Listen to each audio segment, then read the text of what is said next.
and Carrie Annie. Oh, it's Chris Avalon Unfiltered, bitch.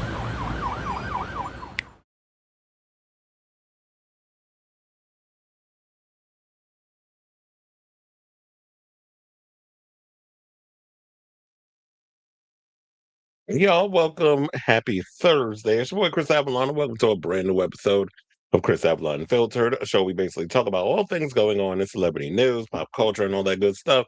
So if that's a show for you, definitely stick around because we got a lot of tea to spill today, including we got some Batman Part 2 news. Apparently, I saw a story where they were talking about that they feel that they figured out which role Sebastian Stan is going to be playing in the upcoming film.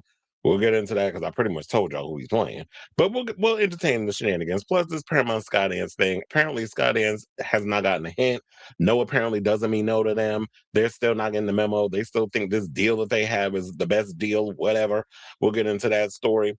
Auntie Donnie McClurkin is finally speaking out regarding this being accused of S-ing an ex-assistant. I have that stuff. I have what he said, the whole kit and caboodle, all the good stuff. We'll break that down.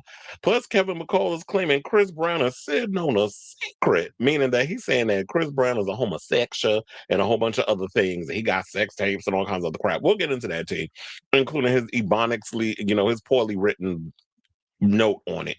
So we'll talk about that. Plus, we got to talk about this thing. I was not expecting this to even, I didn't even care about this at first, but child, I went down a whole deep rabbit hole regarding this Hilary Duff mom group situation with her and Mandy Moore and Ashley Tisdale. I'm like, what is going on? First of all, I don't even want to be thinking about these ladies having kids because I grew up. But they have a mom group. Ashley Tisdale kind of been singled out as being the toxic person, a part of the situation. So we're gonna break it on down. Even Hillary's husband jumped in the situation. Chelsea Handler jumped on the line. Then we got a girl that was from That So Raven that jumped in and had a revealing her bad experience with Ashley Tisdale. It's a lot. So we gotta break all of that down.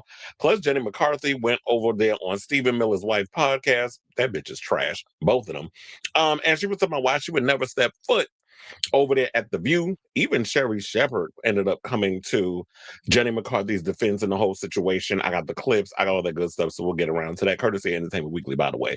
Then we got to talk about Cardi B admitting that her tour has gone $1 million over budget, millions of dollars over budget, and says she ain't no damn Beyonce. She can't be out here putting on these type of shows. She can't afford to be. Well, we'll get into that. Plus, Monica says she is the most forgotten R&B singer. We'll break down that clip that I have. Plus, on the homosexual side, we got to talk about the GLAAD Media Awards that dropped. And so who was nominated, all that good stuff. Also, we have some great news regarding the season premiere of Drag Race Season 18 in regards to the ratings. We'll get into that. Plus, the UK versus the World Season 3 cast drop. We'll break that down. And speaking of GLAAD Media Awards, Heated Rivalry is one of the nominations. Hudson Williams did an interview with Andy Cohen and basically talked about how there are some closeted pro athletes that have reached out to him about to share their stories regarding what they go through in the thing. And who knows, maybe they'll incorporate a lot of those things that those closeted athletes told him into the show, season 2. And then we got to talk about 911 showrunner. One of the showrunner is dividing fans because they feel like he's over here queerbaiting them with this whole Buddy storyline. Buck and Eddie, they've been trying to say, like, the fans have been shipping them for a long time. There has been that chemistry between them. And the writers and everybody who works behind the scenes is very much well aware of it. And the producer on the show seems like he likes playing in our face because I don't think he's ever going to put them together. So we'll talk about that and a whole lot more. But before we get to those topics, if you could please do me a solid, hit that like button. If you are new to the channel, hit that subscribe button. And also be sure to smash that notification bell so that way you know when we go live with a brand new episode of Chris Avalon Unfiltered. Please and thank you. Let's see who's in the room before we get to the tea. Um, you tried it. I thought Robert was over here talking about you're late. Well, I know that. Well, first of all, I did have the time at 5:45. Then I went and changed it to 6 because I was like, it was a lot going on. And plus, um, I was in the middle of eating my food because I was like, oh, I got 15 minutes. I could probably like scarf something down real quick and do the show. Then I noticed when my dog Prince, the one I told you that looks like crypto, looked up at me. I noticed his right eye was looking like this. Like one eye was open, the other eye was looking like, I'm like, why is your eye looking like that? So I was investigating. It looked like he had coal up in the eye. So I was trying to clean it. I don't know if he got like some infection because he's the type of dog like when you take him for outside and let him go for a walk or whatever the case is, he gets into like that's why I call him Crypto, even though his name is Prince. He gets into everything. So I don't know. Maybe he has a bit of an eye infection. I'm gonna check it out. And if it gets worse, then I'm gonna have to take him to the doctor because I'm not gonna be walking around with no damn cyclops for a dog. So but we accept all people's ailments and disability. But I'm just saying, like, so that's why I was late. Not just my rice. She late. What the fuck? I knew my. But I'm always. It's funny how like with my regular job, I'll be like an hour, 2 hours late. I mean, on time. I'm never late for my regular job because it's a lot when you're trying to get into the MSG. That's why I'm always like making sure I'm there early and all this other stuff. But with this job, since I'm the boss, and a one-man band, I'd be like, shit, I'll show up late. Not that I do it on purpose. Always have a specific time that I want to be ready about stuff. But when you're trying to do everything, I gotta put pictures in the thing. I gotta find the video clips. I'd be doing so much stuff. And then even when I was about to go live, I totally forgot to grab that other Donnie McClurkin photo. So I had to look that up quick. Look, I've been trying to give y'all bells and whistles and things to go with the show. Even though I keep it simple with just me running my mouth and I don't want to have like all these crazy whooshy things going on. I want to make sure that I give y'all quality entertainment, even though it's straightforward and to the point. But I'm glad y'all out here reading me on everything. Oh yeah, and another thing. Since you said I'm feeling better, that was one of the reasons why. I remember I told y'all I was going to do a show yesterday, and I was going to write a little thing on YouTube, like, sorry guys, I'm not gonna. I was like, please, I'll just come on the live and tell y'all. Yesterday I woke up, I was feeling really weak. I was feeling tired. Sniffies, all this other stuff going on. I tell you, this weather keeps changing. And even today, it was kind of warm out. That's why I said New York City weather has just been fluctuating like crazy. So I was like, you know what? I don't have the energy to come online and do a show. And I want to be up in here like, hey, everybody, what's going on? It's Chris having on. Like, I wasn't giving y'all that. Like, I got to give you full 110% energy if I'm going to do something. So I was like, I'm going to call out and give you all a longer show today. That's why I gave it. I had to put a lot of stuff in here. Yeah, I am feeling better because yesterday I was a mess. Chad, you're not just gonna come up in here and acknowledge one person, sir. Um, he said, "Oh, it's okay to be late and check out." Listen, my dog is a mess. Anyway, without further ado, since people don't like their tea cold, they want it hot. Let's get directly into the show. Give me my banner. And let's get to our first topic, which is the Batman Part 2. So you already know well, you've already heard the news that Sebastian Stan they said in talks, but literally if he's in talks, all that has to be done, the contracts have to go through, I's dotted, T's crossed, he's got the job. So he is going to be starting alongside Scarlett Johansson. But people have been trying to speculate who could he possibly be playing. The only reason why I was like, I already know who he's playing. He's playing Harvey Dent because a thing went out. What was it? Jeff Snyder, shout out to him. He went and revealed that um, Scarlett Johansson was coming on board to play Gilda Gold, aka Gilda Dent, because that was his wife. And then the whole thing about the Long Halloween, all the other things where her character has been intercepted in many of the different Batman comics. So of course, with her being in there, then that means they're gonna have to have Harvey Dent in the film. Whereas they also were saying they were looking for somebody in their 60s and someone in their 40s to play Harvey and Harvey's father. I believe his father's name was Christopher. So that was the whole thing that was supposed to happen with that. Oh wait, hold on. I didn't even hit the comments thingy. Showing y'all what y'all putting up in here. Anyway, okay, back to the show. So um so yeah, there was that whole situation. There was a rumor that Brad Pitt was supposed to come in and play Christopher Dent, the father, who was an alcoholic and an abuser of Harvey. And if you read the comics. So there was supposed to be that thing. Then it turned out that Brad Pitt wasn't going to be a part of it. I don't even know how that rumor started, but he was supposed to come in and everything. And so now people, well, according to the reports and even comicbook.com, and even though I already said before that Jeff Snyder spilled the beans that the rumor, like with Scarlett Johansson playing Gilda, and they were looking for somebody in their 40s. Obviously, they were going to look for somebody to play Harvey Dent. And when I heard Sebastian Stan, I was like, could definitely look at him and be like, yeah, I could totally see him playing a Harvey Dent. So Earlier this week, as they said, New York news broke that Thunderbolt star Sebastian Stan is set to join the cast of the Batman Part 2, and now it looks like his role has now been confirmed. Shout out to Comic Book Movie for this story, by the way. When Stan's casting was announced, there was a lot of speculation that he'd be playing a new take on Harvey Dent, aka Two-Face, and the actor stylist Michael Fisher has now shared some fan art depicting his client as the Dark Knight's hideously scarred, coin-flipping villain. Well, I do have those pictures because I got them courtesy of his social media, which I found kind of funny that everybody's like, "Oh no, he's not gonna be playing Harvey Dent, whatever." If there was rumors that was going on where somebody who's got a lot of the scoops, well, I'm not gonna say he's right all the time because nobody's ever right all the time. We all make mistakes. Even the major trades make mistakes on certain things what they come out with. So I'm not gonna windmill too hard on people like Jeff Snyder and stuff like that because he'll even admit that he doesn't always get it right all the time. Maybe, but he was dead set on the fact that she was coming in playing Gilda Gold, aka Gilda Dent. And with this coming out, I was like, yeah, it makes sense. So, but his stylist coming out and putting these pictures online is like, should you have kind of revealed this, even though they ain't say it hasn't been confirmed yet?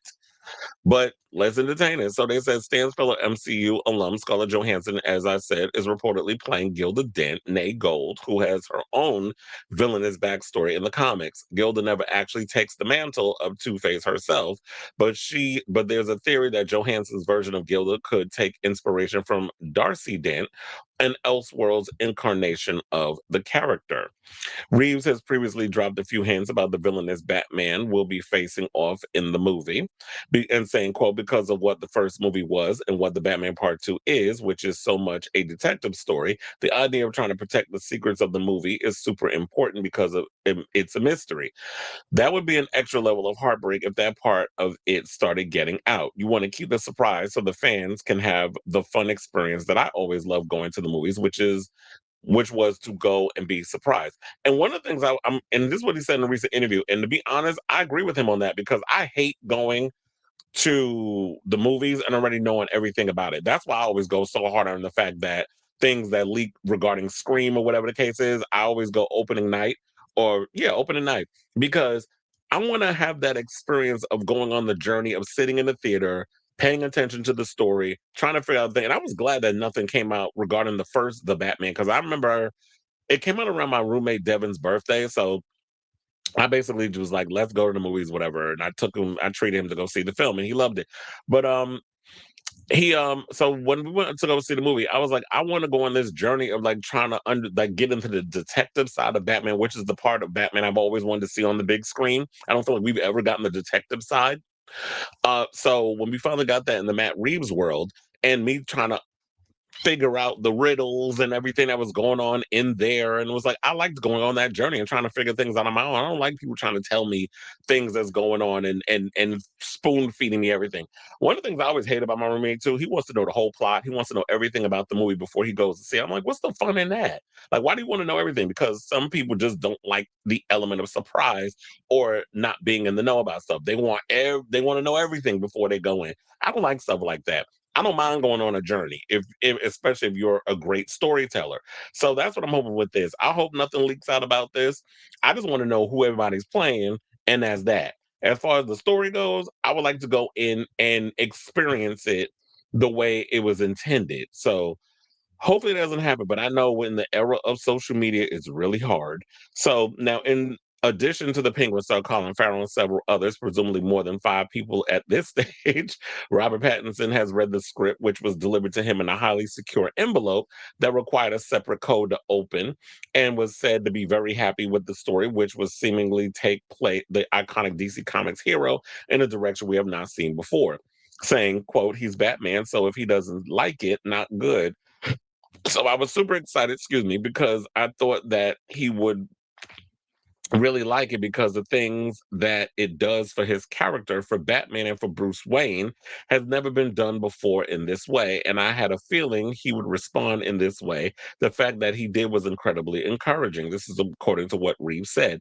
Now, we got to wait until October 2027 for it to start shooting, but well, to hit theaters, I should say, but the filming for the Batman, when they actually go into production, is later this month. So that's why I'm like, with this whole thing about uh Sebastian Stan coming out. It's like, okay, he's already signed on. He's probably read the script, and they're about to go start shooting. I believe in London.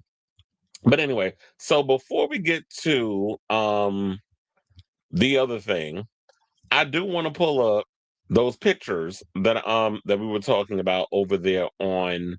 Hold on, the pictures that I saw over there on Twitter of his makeup artist showing us the Harvey Dent thing. So yeah, that's one of the pictures of what the fan made art that he posted on his social media.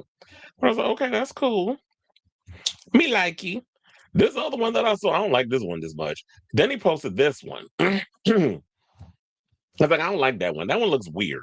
I don't like the darkness of the face on the side. Like it looks like, yeah, it looks really bad. But this one, I was like, okay, that's a pretty cool one. I actually like the idea of that one, but we'll see how they make it all work when it comes to how a Harvey Dent in Matt Reeves' world will fit in, and that'll be relatively interesting. So yeah, so I definitely want to hear from you all. What do you guys think of this story regarding the Batman Part 2? The speculation that he is playing Harvey Dent. I mean, I'm sure that there's other people that's going to be trying to speculate. Oh, here's like 10 people that he could be possibly playing. I'm dead set on him playing Harvey Dent because I don't think like we've seen Two Face, we've seen Tommy Lee Jones play him, but of course that was more comical, very comic strippy and cheesy and corny. Then we saw Aaron Eckhart's version in The Dark Knight, but the problem with that I've had with Chris, and I know it's blasphemous to talk about Christopher Nolan, but the problem that I have with Christopher Nolan's Batman, and with the exception of The Dark Knight, because I feel like that is the best one out of his trilogy, he focused too much on Bruce Wayne more so than Batman. Whenever he was Batman, I felt like the fight choreography was slow as hell. And I hated that voice that Christian Bale was doing. That irritated me.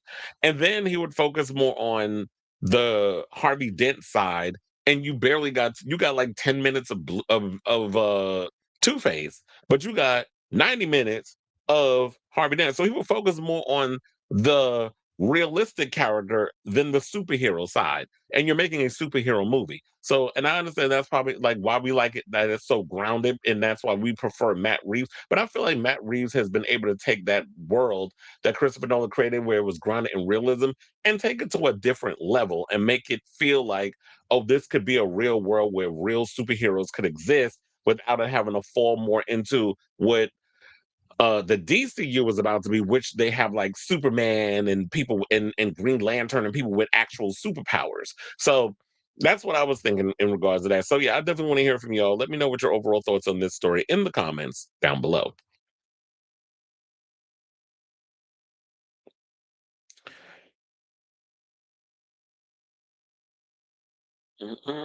Like, where am I? Oh, you said the weather is like that in Colorado. Some days where I was there last time, some days it was in the 70s or 80s, and then go down to, yeah, I wonder if it got to do with climate change. You said, I figured it would be on the docket. Any thoughts on Robin being accused of copying FKA Twigs and Earth Eater on her session? I didn't hear about that. Um, well, I'll give my thoughts on the sex essential song. I'm not necessarily 100% on board with it yet. I haven't really, yeah. And I think what's turning, I mean, when I would listen to the song, because I listened to it on YouTube, like on my television or whatever, because they released, what was it like? Was it the video? Oh, no, Talk to Me was the video. There was what do you call it? One of those the visualizer. I think the song's okay. Like, I like when Robin does her rap thing. Like don't effing tell me what to do and all those other songs. Like I like, and then Cobra Style, and when she's done like rap songs like that, that was cool. Sex Essential, I like the title. I like the production. I don't necessarily know if I'm feeling the song yet as a grown on me. Talk to Me is cute because I guess it's more signature Robin. I didn't hear the whole thing about her copying FKA Twigs and Earth Eater on the artwork because I gotta look at it. What does it look like? Hold on.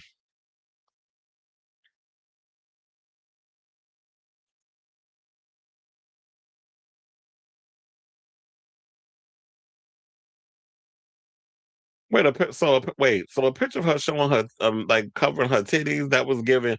You want to know something? No shade, but with her in the picture of her covering her boobs or whatever, you know who she reminded me of? It didn't remind me of Earth Eater or FKA Twigs. I was thinking Peaches. Like that's what I was really thinking of when I first saw that picture.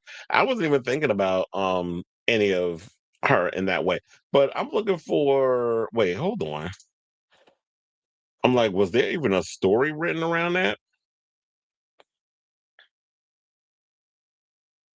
Yeah, because I'm not seeing anybody talking about the comparisons. Maybe well, I guess I've been out of the loop. But no, I was thinking Peaches, but when it came to that. Like you said, this time of year, Colorado was snowy. I would think. I was there in the summer of 2015 for my high school reunion, and it would be some hot days and cool out in others. Is it frozen? I don't know, but sometimes you want to know something? YouTube has been acting a little weird lately because I noticed when I've been going back and record, like trying to do the recordings or whatever to edit the shorts for my for the channel, or whatever, like separate topics or whatever. I was noticing it would freeze. You know who also I was noticing? I was watching other YouTubers and they were having the same issue. So I think there was something going on with the buffering of YouTube as of late because it wasn't just me. I thought it was just I was like, wait a minute, what's going on? Then I will watch other YouTube videos and I'm like, okay, why is their stuff lagging too?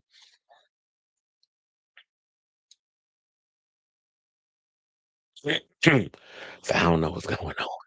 He said I was there. I said, okay.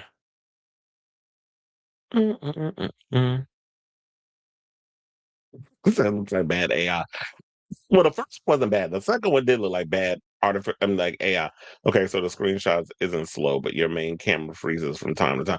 Yeah, it's like whenever I would put a picture or whatever up, the main camera would be moving regular, and then if I have it like this, um, it would it would be freezing up because I was noticing that too. I might.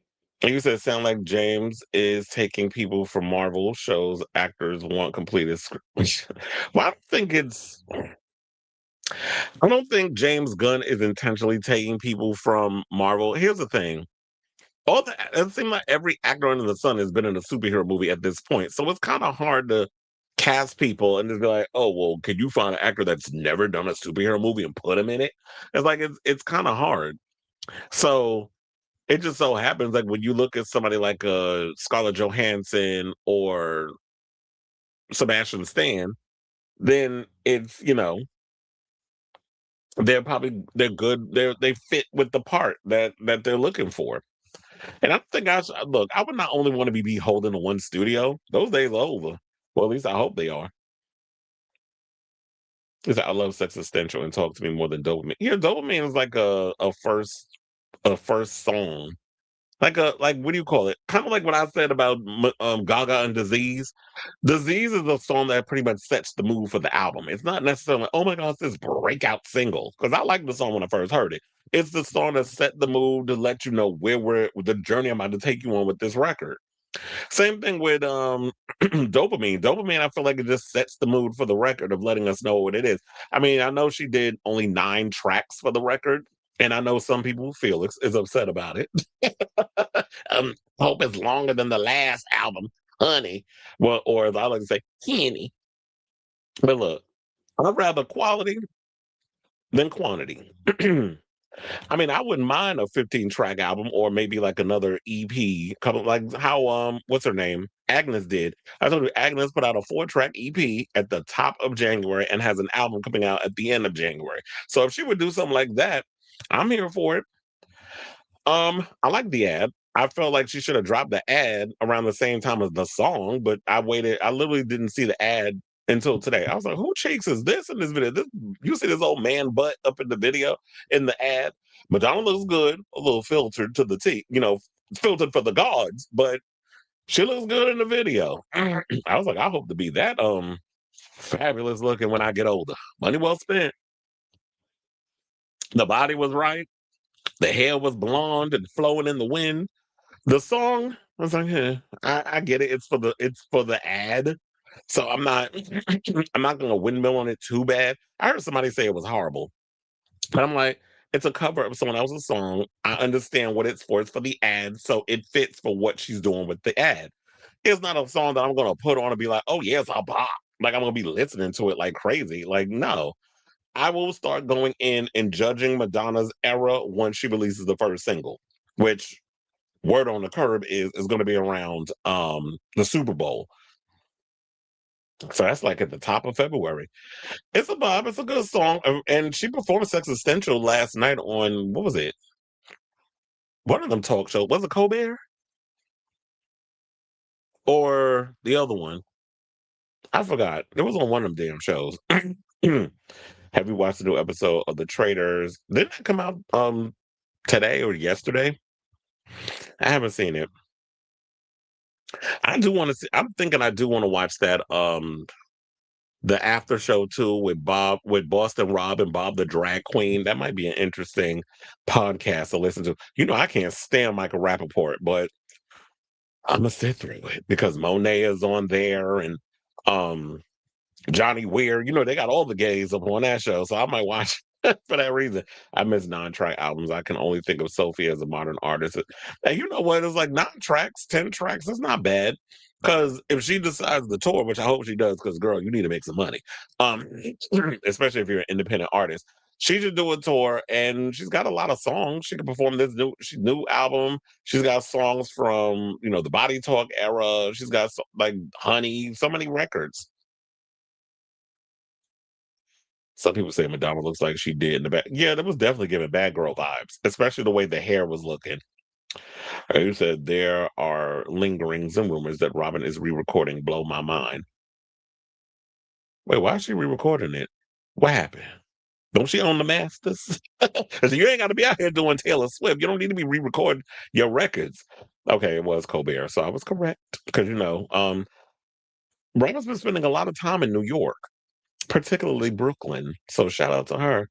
If you really want to be in the epicenter of creativity, it used to be Manhattan. It used to be like the East Side and all this stuff. No, now it's Brooklyn. All the creatives is out in Brooklyn. Child, if I can muster enough of the coins, I might want to move back to Brooklyn. I kind of miss Brooklyn because I lived in Bushwick before I moved to Harlem, and I was like, I lived for. First of all, the trade was trading, so I was having lots of sex, and it was the bars and the clubs and stuff was a lot more fun. And then I saw this TikTok video, this kid that was talking about Esquilita. And I was like, you're not gonna take me back to that time because Escos was lit. That was like one of the big mega urban clubs in New York. It was on 38th and 8th, I believe.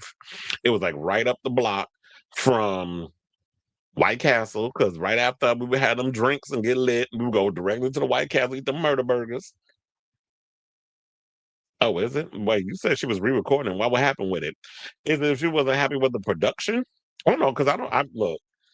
She just revealed the track list yesterday, so I'm not even used to memorizing what the track list is. That's all. You said I only want to watch the trailers for Johnny and Monet and see what Lisa. Oh yeah, forgot Lisa Rinna's on there.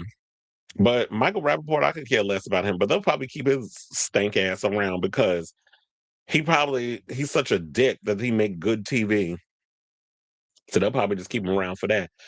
But anyway, keep the comments coming as we get into topic number 2, which is this Paramount Skydance thing. I just wish at this point that y'all were over there, you Zionists over there at Paramount Skydance would get the goddamn hint and just stop trying to make fetch happen because y'all are not getting y'all hands. What y'all gonna do is get your hands over there on the net. I was gonna say on the Netflix on Warner Brothers Discovery. They want Netflix, so I don't know why y'all still trying to come in here and get it. And now they still because here's the thing. I know I'm jumping the gun a little bit. Yet again, for like the 800th time, they had a deal. They put up a bid, and Warner Brothers was like, "No, it's not good enough." So Paramount Skydance, David Ellison is still trying to make fetch happen by acquiring Warner Brothers Discovery. And by telling the shareholders that it's the better suitor after WBD's board again rejected its latest takeover offer this week. In an announcement on Thursday, Paramount noted that Warner Brothers Discovery's decision not to engage on Paramount's $30 per share, fully financed all cash offer to acquire all of WBD. On Wednesday, WBD's board formally rejected Paramount's latest offer, telling shareholders it recommended the $83 billion sale of Warner Brothers Studio and HBO Max to Netflix, saying, quote, throughout this process, Paramount has diligently and constructively addressed each concern raised by WBD, said Paramount Skydance, which was formed by the takeover of Paramount Global by David Ellison Skydance Media. Paramount Global did not signal any plans to raise its per share offer for Warner Brothers Discovery higher than $30. Well, I'm glad. Keep it there because y'all don't have a rat chance in hell of getting it. They're not interested in selling to you, probably because they see what the hell y'all are over there doing with Paramount since you've acquired it. Maybe by what, almost 6 months ago, you ran the damn thing into the ground. You have yet to conjure a hit over there at Paramount. Name one movie that came out last year from Paramount that did well. I'll wait, and you can't even say Mission Impossible: Final Reckoning because they ain't make their money back. So that was a flop. And you got all these shows over there where Taylor Sheridan already done Jump Ship, and he's over there at NBC Universal. Well, I don't know if he went over there yet, but I know he's still got the deal where that contract's gonna run out, and then he's gonna go over there with NBC Universal and do his thing.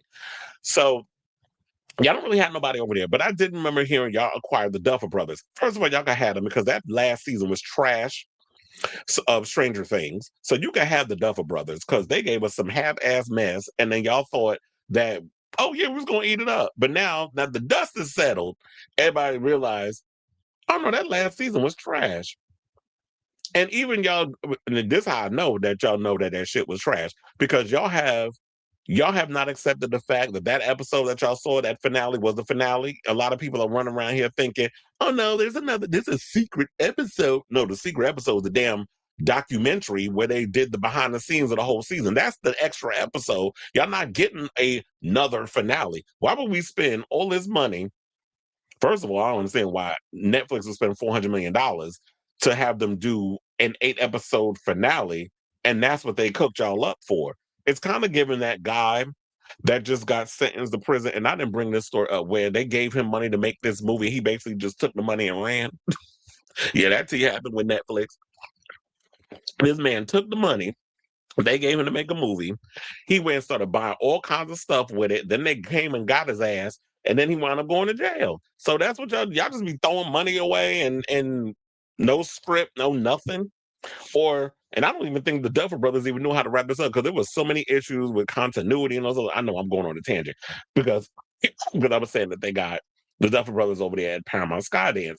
And then y'all got all the drama that y'all dealing with where the father, Larry, owns TikTok, and anytime they doing his TikTok campaign with Paramount with the little monkey movie that came out tonight, Primate, where they said they're gonna be doing a deal with the marketing in regards of that. And it's like, okay, we see what y'all doing because now that we got a Zionist owning TikTok, good luck trying to get anything regarding this administration out there into the world, you know, without people getting all upset and talking about, well, we have to get control of the media because people are all spreading false information. No, you're mad because stuff is getting out there and you don't want the truth to get out.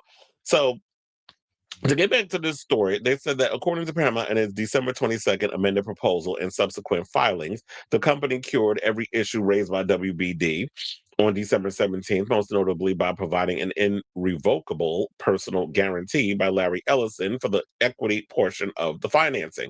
Nevertheless, WBD continues to raise issues with Paramount's offer that we have already addressed, including flexibility in interim operations. Because how y'all going to sit up here and guarantee there was going to be equity in portion of the financing when y'all what wasn't it not that long ago that y'all had to run over there to Saudi Arabia and get some money from them to kind of jump in the situation, and Jared Kushner was involved, and it was like, no. Now I'm hearing news because unfortunately we're getting a movie nobody asked for except Donald damn Trump. That was Rush Hour 4, and I guess that's a vanity project for oh my god, what's the director's Brett Ratner. because he directed those movies. And, he did Melania's $40 million documentary that nobody asked for and is going to flop at the box office as well. Um, so he directed that, and I guess he's going to be directing this movie. And they talking about that they're going to be shooting over there in Saudi Arabia. So y'all don't think we see what y'all doing?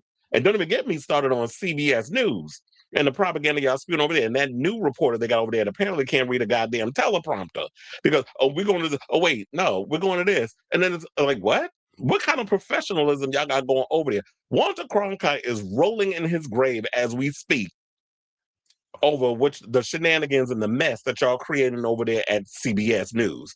Rolling in his grave. If Leslie Stahl was dead, she'd be rolling too. But she's not. Because she's from what's that show? 60 Minutes. So all the legends that was over there part of CBS and 60 Minutes, they are looking at this like, what the hell are y'all doing to news?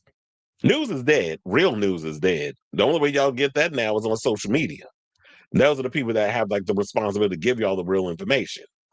So, Paramount argued that the Netflix deal contains multiple uncertain components that already decrease in total value. When announced in December, the Netflix transaction offered WBD shareholders $23.25 in cash, $4.50 in Netflix stock, and a $4.50, I should say, and a share in the pending spinoff of Discovery Global. Today, Netflix stock price is trading well beneath the low end of its collar, reducing the value offered to WBD shareholders. In addition, according to Paramount, while the WBD board has not disclosed any analysis to help its shareholders value their potential ongoing ownership of the linear stub, Versant Media, its closest comparable, debuted shares this week, and its performance to date illustrates the challenge path ahead of Discovery Global, according to Paramount analysis. The total value of the Netflix transaction to WBD shareholders currently is $27.42 a share, given the decline in Netflix space price since the deal was announced, implying the shares in the proposed Discovery Global spinoff are nonetheless under the Netflix deal. Well, look, I know a lot of people are upset because they think, and look, even the movie theater companies are like, we're against this whole merger of Netflix and Warner Brothers Discovery. I'm like, for what? Y'all think it's going to kill the movies? First of all, y'all killing yourselves the way y'all treat a lot of the people that are supposed to be moviegoers anyway. Why do people go to the movie theater? Tickets is too goddamn expensive, except now I have A-list, so I just pay $27 a month. Not a lot of people, especially when you got kids or whatever, a lot of people can't afford to be taking them, multitude of people, a significant other, kids, whatever, to the movies to go see everything. Then you got movies in the theater for like a month and a half before you take it out. So what's the point? I could just wait a month and then watch it at home for $30. I could rent it for 20, well, 20, rent it for 20, buy it for 30. That's the price now. Because they just released Predator Badlands and I looked at the price yesterday and it's $30 if you want to purchase it, $20 if you want to rent it. So you could go at home, you could rent the movie for $20, you could invite your friends over and all this other stuff and have them all set up in your house with your reclining chairs and your surround sound and your 72-inch TV and enjoy it that way. Because a lot of time when y'all be pulling these IMAX things, which I didn't even realize people was calling IMAX Limax, because some of these IMAX screens be looking a little janky. They be looking a little crunchy. It's like y'all need to spend a little extra money to make this thing look good. Because some of them IMAX screens, I be looking like, really? I don't know if y'all need to wipe the screen or whatever the case, but it's not giving me my money's worth. And a lot of times I feel like people go to the movies and they're not getting their money's worth. You got to deal with people and they're on their phone. You got to deal with people talking loud and stuff like that. Luckily, I've been having those experiences because I go early in the morning when a lot of y'all are at work and at school. So I schedule myself to not be around so many damn people. But I can understand when you're trying to watch a movie and it's a packed theater and people being freaking annoying. So people would rather stay home. So unless it's a big event situation. And then I saw this video. I was like, should I pull this up? With Joseph Gordon-Levitt. Hold on, let me see if I can find it. And this is from this morning when he was talking about this. And he was talking about the movie going experience. And I know a lot of people was out here panicking. Hold on, because I said, yeah, let me pull this up so y'all can see this video. Because I was like, oh yeah, let me share this. It goes perfectly with the situation. Because everybody's out here, these theater people, they freaking out. And I'm sitting there like, what y'all freaking out for? Things are changing. Y'all got to catch up. Hold on. There's nothing like going to the cinema. There's nothing like people gathering in the same time and space and sharing a story together. It's a big part of what makes us human, I believe. And hopefully, I hope against hope that will keep happening. The truth is, I don't think that any one company has the power to make that happen or not make that happen. And we were talking about regulation earlier. I don't think there should be a law saying that people have to watch movies in cinema. Ultimately, this is going to be a decision for people. Like, if people keep going to movies, then the movie theaters will stay open. And if people stop going to movies, then they won't. And that's really just a kind of a cultural choice that we all have to make. And if it's been a while since you've been to a movie out at night or in the day, with other people who you don't know, and you can feel them there. There's something about that social experience, and there's like I said, there's nothing like it. So go out to the movie. So is your movie for Netflix going to run in theaters? I hope so. I don't think they decide that. Did you talk to them about that? Did you say, I'm not going to make this unless you put I think they decide that later in the process. They'll see. Yeah. That's I don't know what they're gonna do.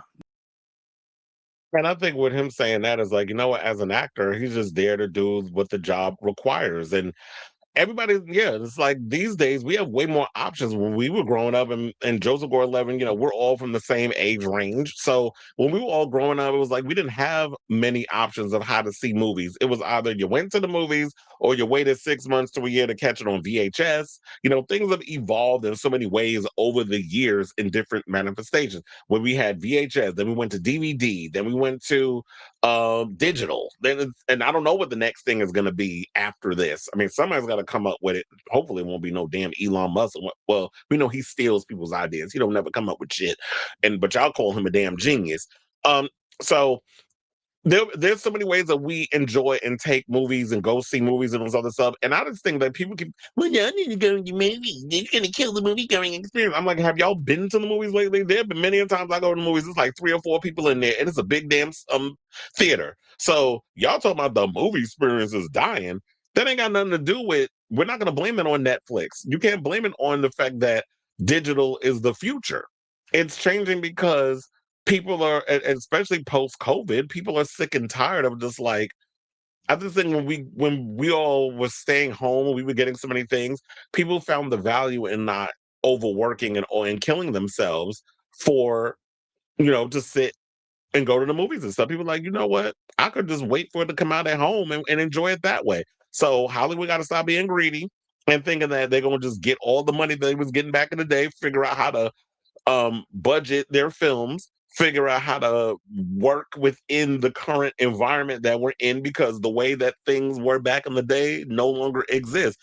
You got to evolve with the times. And the problem I've always noticed with the entertainment industry, y'all always be lagging behind on trying to, play catch up with the rest of the world and what's going on with that. So I don't feel no way tired about the fact that, yes, I don't mind if Netflix gets this deal with Warner Brothers Discovery. I don't want Paramount to get it, because we see what they're doing with what Skydance is doing with Paramount. I don't give a good goddamn if David Ellison is a movie fan.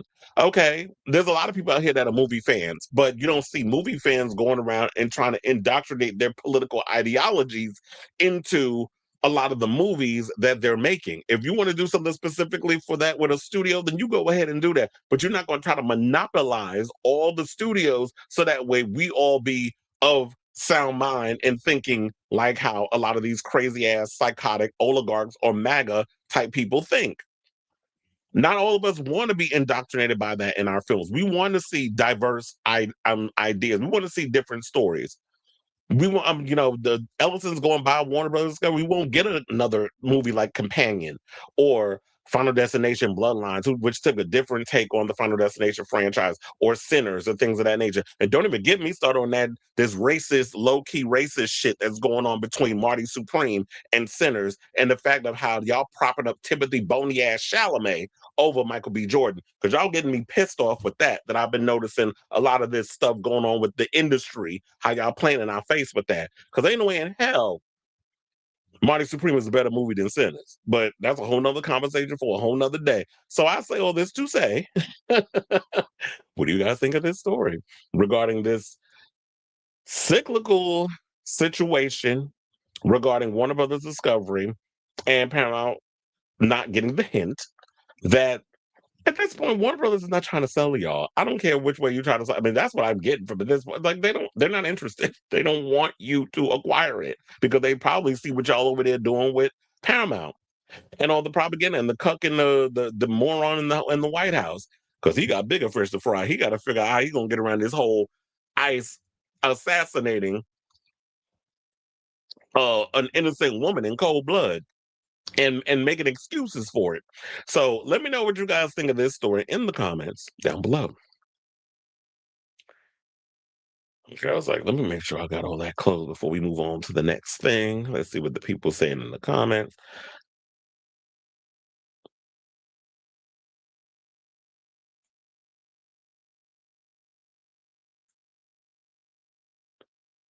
Oh yeah, I did see that one.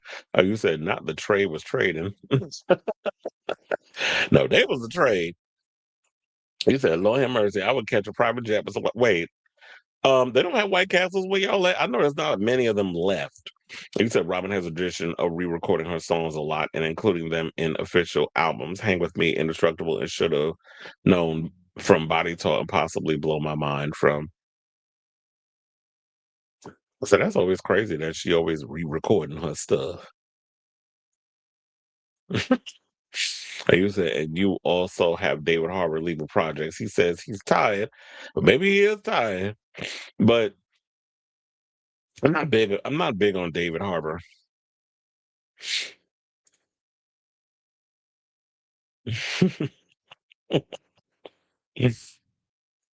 Walter Cronkite is rolling in his grave. You said I agree with everything he said, but I always want the option to get out of the house and see movies in the theater. Yeah, I mean, don't get me wrong. There's some movies I'll look at them like, nah, I'll wait for digital.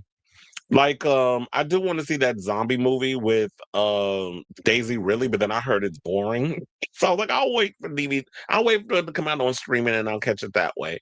I am gonna go see Primate tomorrow.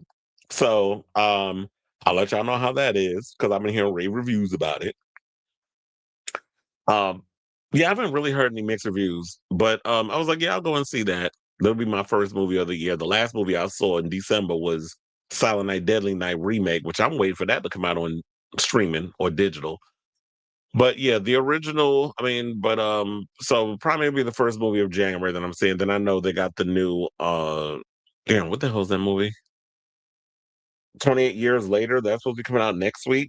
So I'm looking forward to that too. January is going to be a good month in regards of for horror films. Timothy gets spanked and Marty Supreme. And that's another thing. And to me, it's just like, oh, they're making a big deal. Um, Timothy Chalamet refused a body double, so he gets spanked. I mean, you think I want to go and spend money to go see some flat pancakes on some damn screen getting spanked? Child, I don't give a damn. If he can be the youngest best actor winner, I guess he can try to be the second youngest. Oh yeah, because didn't Anna Paquin win an Oscar for the piano? And she was like the youngest? Oh, you in Miami. Oh yeah, I don't think they're gonna have a White Castle out there.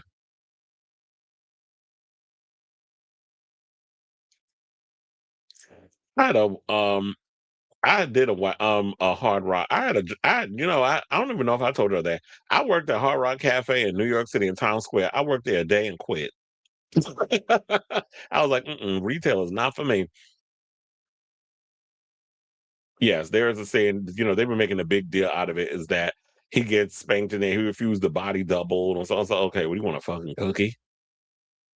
I can't believe like we're still in this situation where we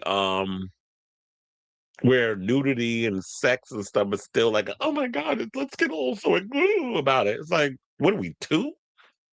Like it's 2026. People need to grow up. Stop being so goddamn conservative when it comes to sex.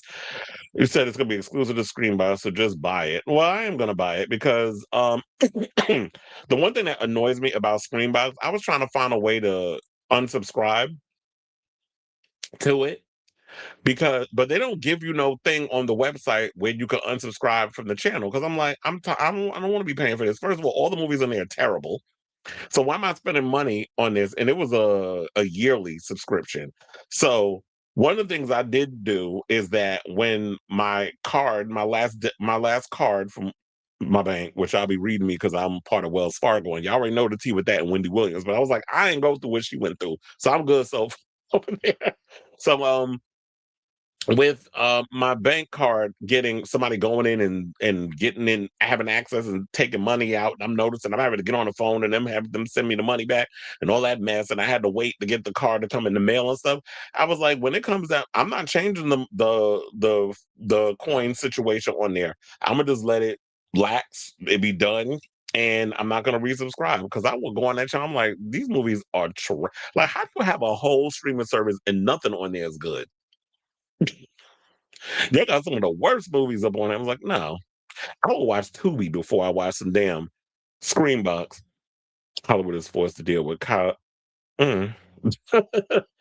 I hope he gets punished for who the love of his life is.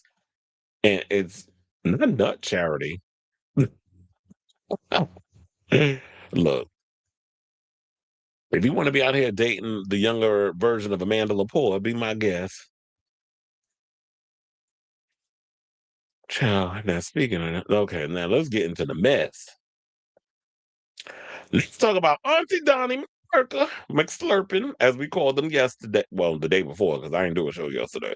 So y'all already heard the tea and everything that I broke it on down with the whole Donnie McClurkin thing. I'm not gonna go on this whole situation about these hypocrites that's behind the scenes in the church that sit up here and talk homophobic bullshit. But y'all be the ones, you ladies, be getting y'all labias licked by somebody of the same gender, and you men be up in here doing homosexual things with other men up in the church.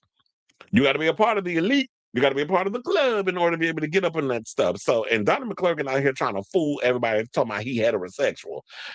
In what multiverse, sir? Because you ain't fooling nobody. I mean, you may be fooling some of them constituents up in your church, but you ain't fooling the rest of us, those of us who got them they live shades on, because we see you for who you are, Miss Mama. So the Grammy-winning gospel singing pastor has addressed the allegations that have come out about him. I'm not gonna go through the whole thing. I have a whole segment that I did on it. It's like 45 minutes. If y'all gonna sit through all, because when it comes to this stuff, we gotta get into some things. We gotta really break it down. I'm not giving y'all no 2-second cliff note trailer size version of what's going on. And I'm talking about trailer as in like one of the movie trailers. Like, you're not gonna get a minute and a half. You can't squeeze all that up in there. If we're gonna get into the stuff, we gotta break it on down. So if you want to see that video, you can go over to the channel and you can watch that if you haven't seen it. But he has addressed the allegations against them, calling them contrived and untrue. Now, according to a civil lawsuit filed in New York, McClurkin is accused of S-ing his former personal assistant, Giuseppe Corletto, over several years, starting after they met in 2003, when Corletto sought guidance on his sexuality and faith. The complaint alleges the abuse occurred during so-called Pray the Gay Away spiritual sessions. And here's the thing, I gagged because I was watching somebody's show. Lord forgive me, I can't remember who it was. I don't know if it was Savvy Sabs or if it was Keith Edwards or one of them shows. But they spilled some tea and said that Mr. Corletto is good friends with Candace Owens. I was like, say what now? Because he was up in there talking. There was some tweets that he had posted going in on Eric Kirk, talking about how it seemed like she out here grifting on the behalf of her husband and a bunch of other stuff. Yeah, the tweets is out there. All of a sudden, people started to, oh wait, it might have been Make It Make Sense that brought this tea up. So it was somebody. I can't remember who. Forgive me. But I do have his post. So let's get into it. Shout out to the Shade Room for this, for screen grabbing this. I'm going to try my best to read through this without giggling, side commenting, and rolling my eyes to the point where I'm going to be cross-eyed. But let's get through it. With all humility, faith, and deep respect for Christ and this global gospel music and ministry community, which has shaped my life, my calling, and my character, I address this letter. Many of you are aware of the profane allegations of sexual assault, R-word, and coercion that have been recently lodged against me. I want to state clearly that unequivocally, maybe I should say it like a pastor, that these allegations are contrived and untrue. And he said, I understand the weight of such false claims, especially in our community rooted in faith, trust, and the teachings of Jesus Christ. And sexual violence in any form is a real and painful reality for many and not to be used frivolously. True survivors deserve to be heard, protected, and supported. At the same time, the truth matters and the truth has not been told. Well, and this is what he said through his attorney, Gregory S. Lisi, Esquire. So you're saying all the right things in this post. However, do I believe it? No, I don't. Because some of the many of things I heard about Miss McClurkin, and I told y'all that, and it was funny because I was telling y'all this whole story, and I ain't seen Funky Dinevah's show. And he ended up literally word for word. I'm not saying he copying off of me or whatever, but he said the same, like in so many words, the same things that I was telling y'all. I'm like, you want to know something? See, it gets around. When it comes to the gays, we all talk. And there was a party that I went to with a ex friend of mine, because I don't fuck with him no more. He can rot in hell for all I care. But his ex at the time, Marvin, I remember going to his house, and it was a house party, drinking, having a good old time. A lot of church queens was up in there. And it was like we broke night. And child, we was up in there, and the conversation came around Donnie McClurkin and all the legendary stuff that be going on in them churches with them queens that be sitting up in there, on the pulpit talking all they mess. When behind the scenes they be doing that yum yum bouncy bouncy and the slurpy slurpy. And I be telling you, I was like, yeah. We know all the things. We know the people that know how to get in them rooms and do the things with them people that be sitting up in there condemning homosexuality, but they be the first ones with their feet up to the moon. Trust and believe. We trying to tell y'all. But y'all be thinking, oh, y'all just hating. Y'all just did. No. And my thing is, I'm not out here to just be exposing people's sexuality and all that other stuff. I expose hypocrites. Because I be like, you come out in your own time. But if you're going to be out here condemning people, telling people they're going to hell and all this other mess, or spewing all kinds of propaganda, Lady G, as in Lindsey Graham, and all you other ones, we going out your ass. So I'm not buying this post. McSlurpin is full of shit, but they're gonna have to prove this in court. Now, I was also hearing people with discourses talking about how they believe, especially with a lot of these, from Donnie McClurkin to Tyler Perry, and I mean, I don't even know if we can lump Will Smith in this yet. Will Smith's one that requires a lot of investigating going on that, because I am still relatively confused what's going on with that case. But with the Tyler Perrys and the Donnie McClurkins, there's a lot of people out here who believe, like regular people and YouTubers, who I have noticed have been saying that they feel that a lot of these people that's out here crying abuse was with the shits until the money stopped rolling in, and then they stopped being spoiled, or maybe they aged out, or whatever the case was, and they done moved on to the next bussy or whatever. And so now y'all want to come out and talk about how you was abused, how you was SA'd. And if there's and now if there's some truth to that, there might be. Because let me tell you, when I was young, I was pursuing older men. Because when you young and you horny and you feel like older men know what to do, they're more experienced. So I want to learn all the things. And so, yeah, when I was young, child trust, I was carrying when I was young. I'm not excusing the behavior, because as a grown ass man, you should know better. You should know to not be willingly pursuing, because I did have older men pursuing me.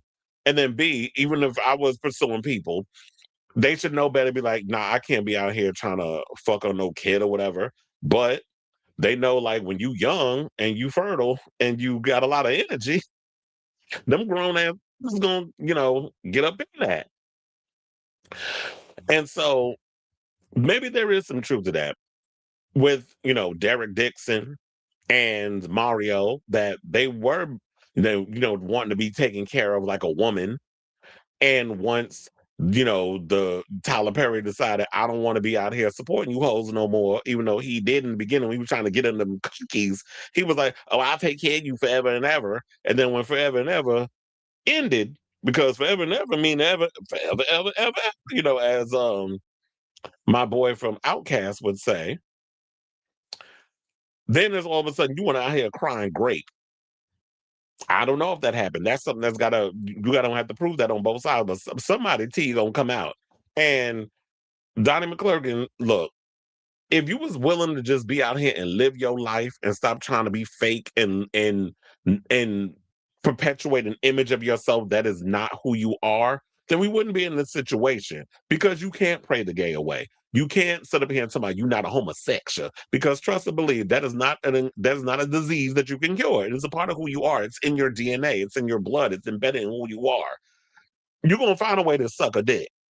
And I know I'm probably being graphic. I don't give a good goddamn. But eventually, and the same thing with you women, you're gonna be slurping on that clam eventually.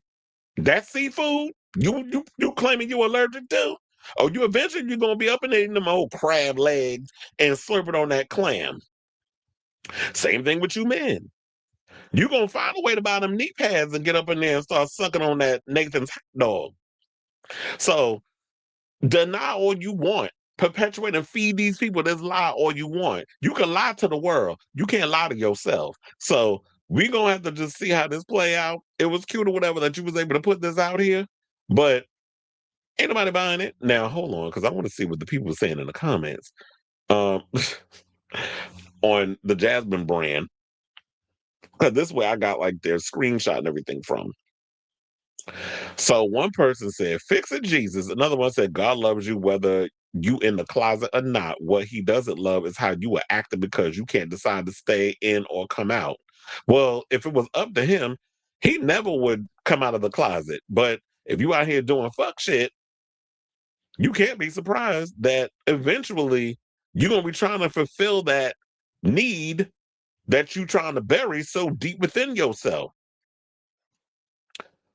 Child, nobody in these comments, sidebar, is believing anything that Miss McClurkin that Auntie is saying. Now, hey, Auntie, that's what I was thinking about with Michael B. Jordan. Remember when he said that to Queen Ramonda? Hey, Auntie, that's what this is giving. Now, another person, and these are all women in these comments too. One person said, just come out. Another person said, Lord have mercy. Another person said, I know Dio passes, but okay, Donnie.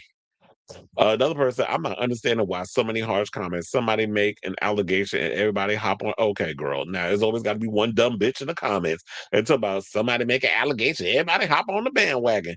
And we don't know if it's true or not. Okay, sis. Now, you can believe them delusions of grandeur if you want, but child, we know a faggot when we see one. Now, now this is a read. Hold on. Now, somebody said, now, Donatella Marie McClurkin. If you don't stop playing with us on this internet, he wrote a whole Aaliyah 4-page letter and sealed it with some lies. Okay, we just gonna have to end it there because that was just a cackle, the cackle of all cackles. So yeah, so that's basically what we have right now in regards to this whole situation. But we will keep you abreast of this mess as it develops. So I say all this to say to you, what do y'all think of this story? Are you buying what do you call her? Donatella Marie. Well, Donatella Marie McClurkin is out here spewing. Whatever your thoughts are on this foolishness, let me know what you guys think of this story in the comments down below. Well, I guess nobody in the comments had anything to say up in this one. So let's move on. Oh, I gotta close that out. So let me make sure I got everything out. All right, let's move on, y'all. And let's talk about Kevin McCall, speaking of homosexuals in the closet. Because apparently now this butch queen is out here trying to out Chris Brown and saying that Chris Brown is a member of the Levitical community, which, no shade, I'm not believing it. I do not think Chris Brown is a part of our community, but go off, niece. So Kevin McCall took to his Instagram, probably snot nose and all, to let the world know exactly how he feels about his former collaborator, Chris Brown. Let's just say he didn't leave a single stone unturned. Now, in a post that has since been deleted from his page, but I have it, McCall went on an explosive rant coming for Breezy's reputation and claiming to have a vault full of industry secrets that would leave everyone shook. Kevin started by attacking Breezy directly and questioning his image. Hold on, because let me pull it up for y'all. So that way we can get into the mess. Is that it? Yeah, that's it. Okay, so we have shout out to Hollywood a lot, by the way. So yeah, this is this old messy ebonics written post. Now bear with me because you know when I'm hooked on phonics and these other motherfuckers aren't, you got to try to decipher what these people be saying because he's speaking hieroglyphics, good hieroglyphics at this point, saying at Chris Brown, you a real hashtag effeminate bro.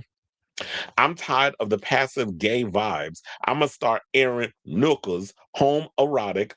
First of all, homoerotic is one word. Thug and tranny stories every day until I run out of stories. Why you think I was hanging around girls with dirt and videos of all you industry Nookas sucking on fucking in things? Haha, I saw it. So I know we got some tension, brother, but I like pussy, bro. And you can keep putting fake asses with two S's, not one, hits on me. Is that a question or just a regular statement? Just put, and you can put, you can keep putting fake ass hits on me. Period. That's feminine. Feminine. But he put Femin, like Diddy, not macho like Tupac. How the fuck you know Tupac not macho? You wasn't even old enough to even know about Tupac before he was pow pow. So what you even throwing Tupac in the shit for? Then it said, feminine like Diddy, not macho like Tupac. Me and you are not the same. But play that game. It worked both ways like your sexuality. So was he gay or bisexual? Because now you got him bisexual. How you got him gay in the first part of the sentence, and now he go both ways? Play ball if you want. God gonna do you like your two buddies that tried to fight me. One is gone and one can't walk. Don't miss my point. God's karma comes swift for his children. I'm not going to do anything. God is going to ruin whoever tried to ruin a child of God. Well, you say all, and then it's about God didn't tell me this part, but it's sad when light skinned people try to treat dark skinned people like field nickels. The buck ends here. Okay, so now we blame we pulling the colorism card. You first of all, we still mad over the fact that you told my Chris Brown owe you $25,000 and he ain't paid you back. But you the same one talking about that God got you covered, God telling you things. Well, when God gonna tell you get up off your ass and get a job? Because I remember the last time you was up on here on social media, Beyonce's internet and Blue Ivy's internet, because we got to include her in that too. Wasn't you full had snot running down your nose and you was drooling talking about how you on EBT? You them SNAP benefits, did Trump cut them shits off yet? So what you talking about, Willis? And here's another thing that I'm sick of you closeted butch queens. I'm tired of y'all always running up in here thinking that y'all gonna come up every time somebody do something to y'all. Y'all want to use being gay as a goddamn negative. We're in 2026. Y'all need to grow the hell on up. And trust and believe, when I look at somebody like a Kevin McCall, I get butch queen vibes from him. Cause you give me full on, oh, she looked like she one of the girls. Look at her. Now Kevin is cute. Chris Brown is cuter. And this ain't got nothing to do with the fact that you dark skinned and you like it, because I hunch anybody that's attractive. So I'm not hating on you over that. Your attitude and your spirit is ugly, but you're not ugly. The things you doing is making you ugly. And now when Chris Brown come back and cut your behind out on his internet, I don't want to hear nothing. So I don't even understand where all this mess is coming from.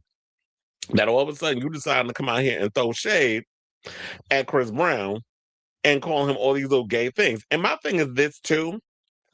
I don't like when y'all go up on here talking about I'm gonna drop receipts and I got videos of you hooking up with with the dolls, because I hate when y'all be using that T word. I mean, back in the day we used the word because it was amongst family and this, that, and the other. And I remember like a lot of the old school trans girls was not having a problem with tranny, but you using it in a derogatory way. So I don't like you using that word and trying to use that as a negative. Because trust and believe, I mean, even though I knew this, but Cardi B spilled that tea on Drag Race. It's like, yeah, but she be running with her entourage and she be having the dolls with her. the men's be looking. And trust me, I know people like you and your boys probably be looking because you can't work in this industry and not have encountered many a gays and many of the dolls. So we're not going to sit up here and try to act like y'all not aware. And y'all be hitting them girls up too. And y'all be hoping that that these are girls with some a little extra between me down there. Y'all don't be wanting them post-op girls. They be wanting the ones with the twigs and the berries. Because it's like you got yourself a pretty girl aesthetically, and they also got that meat between me down there. Am I lying? Like I'm look, trust and believe, I'm telling y'all the tea. People might get mad for me telling it, but I'm gonna tell it. So you over here saying this mess, and now trying to use your your color as an excuse. So since I got that from Hollywood Unlocked, what the people saying in the comments? One person said, "All right, when Chris starts tweaking, don't say nothing, bro." Another person said, "Don't care, Team Breezy, y'all ready for this new album?" And look, you can't sit up here and talk about Chris Brown or whatever. Chris Brown's still winning. People are supporting him, regardless. Nothing touches this boy. Yeah, he went through his thing with Rihanna. Rihanna's moved on. She got a bunch of damn kids with ASAP Rocky. Shout out to ASAP Rocky because he about to drop. I think he just dropped new music. And plus, he was talking about that he was a complete a-hole before he had children, but children have mellowed him out, which you would hope that it would happen with most parents. So Chris Brown out here living his life. Yeah, he still be getting in his shenanigans, but it don't seem like Team Breezy cares. He still got a thriving career. That boy goes overseas and sells out stadiums. He even sold out his shows in the United States. So, and what you doing? Trying to make sure your food stamps come in every month. So another person said Kevin has stopped crashing out, hasn't stopped crashing out ever since his EBT card stopped working. Another person said, "Y'all move, I got it." And they holding a big old brick. Another person said, "Anyways, what y'all wearing this tour? I got like 2 outfit ideas." Another person said, "Chris dropping a new album, Brown, soon. Stay tuned, Kevin. Stay mad." Oh yeah, here's the thing. And another thing, what we almost forgot about. So when you gonna start taking care of that child you got with Eva Marcel? So you out here worrying about Chris Brown, but you a deadbeat, you a bum who had everything going for you, and you on the food stamps. I'm not throwing shade at people out here who need EBT, because if people do need it, you need it. And especially with this administration. I'm just clowning this idiot. So I have nothing else to say on this topic, but I just want to hear from y'all. What do you guys think of this story? It's like hooked on phonics out here trying to come for Chris Brown. Over for what? Like, is this we still mad over the fact that you saying that he owe you $24,000 or whatever the case is, and this is what you still mad about? Because look, we are 8 days in 2026. Why is January already action packed with all this? The beefs, people getting assassinated for no damn reason by ICE, and we got black butch queens out here SAing people in the church. We got butch queens who own a studio allegedly abusing people within their constituents, shitting where they eat, which is a rule I go by in my own place. I do not shit where I eat at work. And literally and figuratively. And this has been a lot of shenanigans. Look, y'all keeping me busy. I did put it out to the universe. I tell you that man be listening. I did put it out in the universe. I said, Chris want to be busy this month, and you've been keeping me busy. So be careful what you wish for, I guess is what I say. So let me know what you guys think of this story in the comments down below. Like Ian Malcolm said in Jurassic, not Ian Malcolm. Okay, shout out to damn, what's his name? Jeff Goldblum, because that's who played Ian Malcolm. Nature will find a way. It might be a Nathan's hot dog or a Vienna sausage, as long as we get a taste. Okay, and that's what Donnie was slurping is. That's what he be saying. It's like speaking hieroglyphic. Look, he said, "Look at her, because I can't stand you."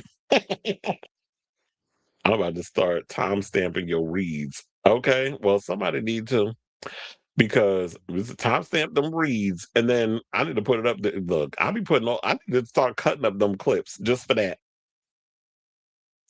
How you doing? Who's that, Shaletti or Letty? All right, y'all, let's get into some A-list white people news. Because I was like, this was a mess. Look, everybody gets it on this show. We can go from the hood to Hollywood. So we just went to the hood with, what's his name? Kevin McCall. Now let's go all the way to Hollywood. I don't know if they're all in Calabasas, but this is definitely what this is giving. This is giving Calabasas, Real Housewives of Beverly Hills tease with all of this. Let's get into this Hilary Duff messy ass story. So I don't know if y'all been paying attention to all of this, but I have found myself fascinated by this mess. Like I went down a deep rabbit hole. It was like there was a video where there was some of that Hillary's husband went in on Ashley Tisdale because Ashley Tisdale decided to write a whole ed about a mom group that she was in, and she was saying that they was treating her like shit in the damn group. And of course, people had to come out and be like, okay, there's a reason why they was treating you like shit because you are a bitch. In layman terms, is what I'm trying to get to, that you were just a nightmare to be a part of this situation. So Hillary's husband, Matthew Coma, even jumped into the conversation and decided to throw a couple of daggers in her direction. So Hillary Duff's husband, Matthew Coma, has seemingly called Ashley Tisdale self-obsessed and tone deaf after the High School Musical star penned an essay about leaving her celebrity mom group due to their toxic and mean girl behavior. While Tisdale has not named the participants in the group, she was previously in a group with Los Angeles-based moms, including Duff, Mandy Moore, and Megan Trainor. Now, on Tuesday, January 6th, a day, not that day of all days, a day after Tisdale published her scathing essay about why she left the group, in the cut, 38-year-old Coma came to Duff's defense by posting a fake magazine cover of himself with the headline, "A Mom Group Tell-All Through a Father's Eyes. When you're the most self-obsessed, tone-deaf person on earth, other moms tend to shift focus to their actual toddlers." Here's the funny thing. That has got to be the longest ass title, but hold on, I got it. So is this one right here, is where he posted that mocking her. So he added a sarcastic caption, "Read my new interview with at the cut." The Independent and shout out to Independent because that's where I got the story from. They contacted reps for Tisdale and Duff for the comment. Now, all of this started because Tisdale shares two children with music composer Christopher French, wrote in her essay for the cut that she felt as though she had found a village in her mom group after the birth of her first daughter, Jupiter, in 2021. But Tisdale claimed the dynamic took a turn for the worse when she was frozen out of the group and excluded before she noticed their supposed high school style behavior. Well, Hollywood is like high school. Girl, where you been? I mean, you was in High School Musical. You should know that. Now, they said she wrote, "I remember being left out of a couple of group hangs, and I knew about them because Instagram made sure it fed me every single photo and Instagram story." Well, if you friends with these people, of course it's going to end up in their story, sis. Now she recalled, or your story. Now she recalled another incident at a dinner party where she was sat at the end of the table, far from the rest of the women. Tisdale said that when she confronted the group, one person sent flowers, then ignored me when I thanked her for them. Aside from family outings and baby music classes, Instagram posts from 2022 showed members of the mom group went on a trip to a resort together without Moore, who was about to welcome her second baby. Trainer captioned the post, "I have mom friends and I love them."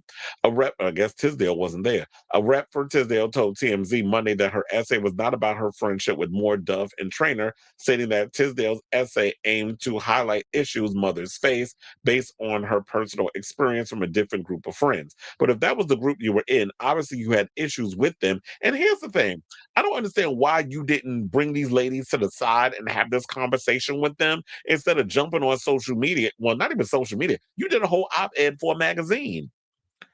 So if you're going to put that out there and saying that you was feeling away, and now you got everybody looking at us because we're a part of this group and we didn't even know this was how you was feeling. So you feel like you need to exercise your demons in this article. Now people looking at me crazy. You wasn't specific as to who you was talking about, how many mom groups you were part of. So my thing is that I don't like the idea that she made something like this public. And the problem, and I mean, on one hand, I will say this, I'm of two minds. I get if you have an issue with certain people in the group and you want to bring this to light to help other mothers who are probably in similar situations that are not A-list, like you got regular moms from around the way that are part of a mom group, and there's an issue with one of the women, and you don't know how to bring this forth. Maybe this article will help them in that way. But when you're dealing with celebrities and stuff, celebrities just be high school and messy and just as dramatic and stuff. Hello, actors, singers have a flair for the dramatic. I don't know if you're aware of this, Ashley. I mean, doesn't she sing, dance, and act? So she should be aware of this. Like, you should be bringing all this up. Even Jenna Bush Hader said that, saying that Hager, I should say, feeling left out in public because of social media, but also the fact that she wrote the article and made it public. I don't know. Good for her for telling the truth. But I also think private conversations are more and more important. Speaking your truth to the people who have hurt you should be enough. I hope we can also teach that if you feel wronged, if you feel hurt, show love. I mean, if you feel wrong and hurt, what does that mean? Show love. I feel like if you got an issue with somebody, address it. And if they're not going to respect you on that, then don't mingle with that friend. Remove yourself from that situation. But that's not all. So with all of that coming out, we got people out here sharing their stories. So we had That's So Raven's Annalise Van Paul, who was a waitress. They said after wrapping her initial run as an actress on Disney Channel, she had an awkward interaction with Ashley. So in an August 2023 Big Names podcast episode, because the people be out here digging, the 41-year-old told co-host Christy Carlson Romano recalled serving Tisdale 40 while working as a waitress, saying, "I want to say she was lovely, but," Vanderpool said, taking a drink from her cocktail instead of finishing the sentence. Y'all already know what that move means. That means, okay, you can't say something nice, take a sip.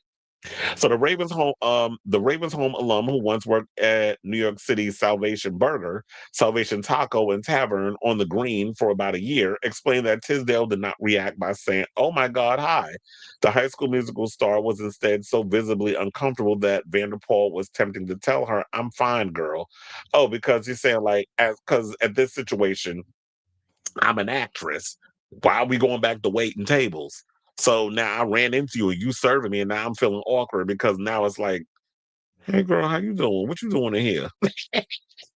But look, if there's no shame in some people's game, if you got to do what you got to do to pay them bills because the roles are not coming in, humble yourself enough to do what you got to do. If I got to go back to waiting tables or bartending or doing whatever, then I got to do that because bills got to get paid. I'm not sitting around waiting for the next big role to come along. Or I gotta marry good for somebody to take care of me. That probably wasn't her ministry. Maybe that works for Ashley Tisdale because she's married to a music composer, so she don't have to work or worry about money coming in because the husband's taking care of her. So the Broadway star also, she said, wanted to proudly say, "I'm actually really happy that I don't have to audition or am doing something I know I'm good at. I know when I clean a table and bring a meal that I can do that and there won't be any mistakes." Um, so yeah, that's what she said on that. And then they said while Tisdale's rep denied the piece was about her star-studded group, Duff's husband clapped back on Tuesday. We already got into that, but there's more to the story. So shout out to page 6, because then they had this story. They said that this situation that happened with her, Ashley Tisdale, was a long time coming. So after Tisdale broke ranks and trashed the group that allegedly includes members such as Hilary Duff, Mandy Moore, and designer Sammy Ryan, Duff's husband Matthew Coma seemingly slammed Tisdale back on social media. Um, a source familiar with the spat insisted to page 6, Matthew gave her what she had coming. The source further said of Tisdale, "She's insufferable," adding that the friend breakup has been a long time coming. Tisdale kicked off 2026, as y'all know, blasting her former mom group as toxic in an essay penned for New York Magazine's The Cut. Where she reflected on not being cool enough for the group's other members and sitting alone one night after getting her daughters to bed, feeling totally lost as to what she was doing wrong to be left out. She ended up texting the group. She wrote, "This is too high school for me and I don't want to take part in it anymore." Tisdale didn't mention names, but social media sleuths noticed that she unfollowed Duff, who's 38, and Mandy Moore, who's 40. So if she's out here saying that it wasn't about them. And then you have Hilary Duff's husband jumping in. Obviously, a hit dog is hollering and he's coming into the defense of his wife, which pretty much is giving away the situation that she got smoked for Hilary and Mandy. And everybody looking at Mandy, wait a minute, Mandy Moore is like as sweet as apple pie. Like, that's the image she always gave off. First of all, ever since Mandy Moore came out, she did that song Candy, I've been a Mandy Moore fan. So I was never expected to be like, she's a mean girl. Like, she don't give me that. I mean, I don't know these people personally. You never know. There'll be people out here who give this wholesome image. I mean, they true see you next Tuesday behind the scenes. So you never know with these people. But Mandy Moore always seems like she's sweet, but like I've never heard any bad things about her. And Hilary Duff, there's been stories about her over the years. Her mother was sabotaging a lot of people's careers, so I wouldn't put nothing past her. And I know Hilary's got a new album coming out. I think next month. So people feel like this might be a little sabotage being thrown in this situation as well. So yeah, he had came out and Hilary's husband came out and defended her and basically confirmed his wife's membership in the group when he mocked the cut essay on Tuesday, where I already just showed y'all the thing with that long ass title. And he didn't call her out directly, but we already know. But do you have to call somebody out directly when you post a picture like this where you're mocking her? And this is basically a mockery of this cover. That's the cover. And this is his mockery of it. So do we need confirmation of who we talking about? I think we go smart enough. You know, I expect everybody who watches the show to be highly intelligent.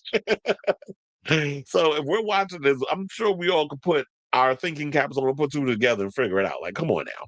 I hate when people are like, he wasn't really saying that. Really? Like, we're not dumb. So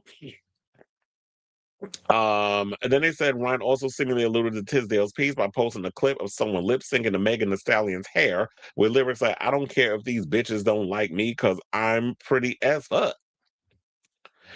Well, good for you, daughter. Now, they said Duff's sister Haley seemingly sided against her sister by actually liking Tisdale's essay. So Haley Duff don't get along with Hillary? Where the hell have I been? Child, I tell you, there might be some truth to the fact that Hillary might be a mean girl. Hillary do give me mean girl tease. No shade.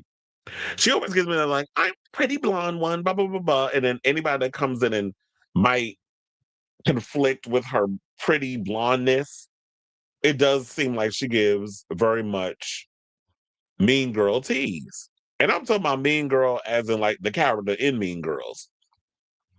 She definitely gives that.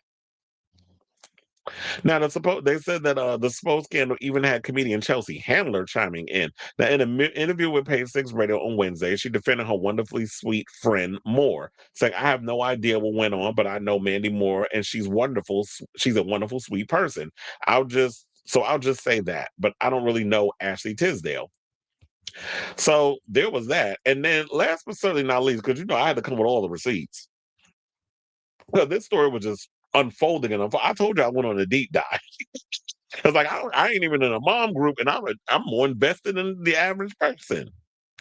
So Rob Shooter, shout out to him, had the tea over there on his Substack and basically said Hilary Duff is in an all-out war with Ashley Tisdale and said the following: the drama in Hollywood mom circles is boiling over, and let me tell you, the texts and group chats are barely scratching the surface. Sources close to the group say that Ashley Tisdale has been a nightmare to deal with for years, and Hilary Duff is finally done playing nice, saying, quote, Ashley will start a fight over who brought the wrong snack to lunch or who responded too slowly in the chat. This is according to one insider who told Rob Shooter this tea. It's relentless. Hillary tries to smooth things over, but Ashley thrives on chaos. It all blew up after Tisdale's essay calling the group toxic and mean, but my sources say the diva behavior goes back to multiple vacations and Zoom calls, saying she'll show up late, leave early, and then post passive-aggressive memes about everyone else's parenting. It's like living in a reality show, except nobody signed up for the drama. Now, Matthew Coma, Duff's husband, didn't hold back in the IG post, mocking the magazine cover, which we already went through. We don't need to read that again. And then also went on to say that Other sources describe incidents where Tisdale ignored repeated invites to group outings and then complained publicly about being left out, saying Hilary sent her private messages saying, "Just tell us if you don't want to come. Stop stirring drama." As source tells me, Ashley never replies, then posts a long Instagram story about being excluded. It's maddening. My sources tell Hilary is fed up, but staying classy, saying Hilary's done letting Ashley control the narrative. She's calm, but everyone in the group knows she's done tolerating the nonsense. So clearly, Ashley is a chaos demon. Ashley likes drama. She thrives on it. And it's like, we're asking you, we're including you in the situation. Do you want to come or not? Let us know. Because if you're planning outings and stuff, that's money. Like, you got to find, like, if we're going to go out somewhere and we got 8 girls coming, you got to make sure, I'm sure everybody in here has seen an episode of The Damn Housewives where it's like, you got to, when they go on their little vacations and they got to, plan, like, how many rooms we're gonna need, and this one don't get along with this one, or this one want their own room, and I know this one might want a room with this one because they real close. So you gotta plan all. You gotta play a lot of chess when you're dealing with a lot of women and a lot of their personalities. So I can totally understand what all this other stuff is, and here you go looking with that face, judging how this mother over here is taking care, dealing with her child because she ain't doing what you be doing over there with one of them planet children. What they name Jupiter. So you're not dealing with. I'm not doing my child the way you do yours. Okay, everybody's different. Not everybody raises their kid the way you raise yours. You raise your child the way you raise yours. I'm gonna raise mine the way I raise mine. You don't have a right to come in and just giving that face like you judging. Mind your business. And everybody's not perfect. So if you want to be over there by yourself with your little one friend or your husband and your kid or whatever, then you do that. But I don't understand those people that be up in there just judging other parents in your mom group, or they coming in with passive aggressive stuff, or you want to post things on social media making us look like the bad guy when it's like that's not the case. So if you want to be, a chaos demon and you want to be up in there getting wrapped up in all the drama, then you go ahead and do that, daughter. But do that on your own time. So I'll say all this to say, what do you guys think of this story? I'm sure there's gonna be a lot unfolding with this mess as the stories further develop. But I definitely want to hear from you. And shout out to Rob Shooter for the old, that whole feud situation, because it's simmering right now, but eventually it's going to hit its boiling point. So I definitely want to hear from y'all regarding this story. So let me know what your thoughts are in the comments down below.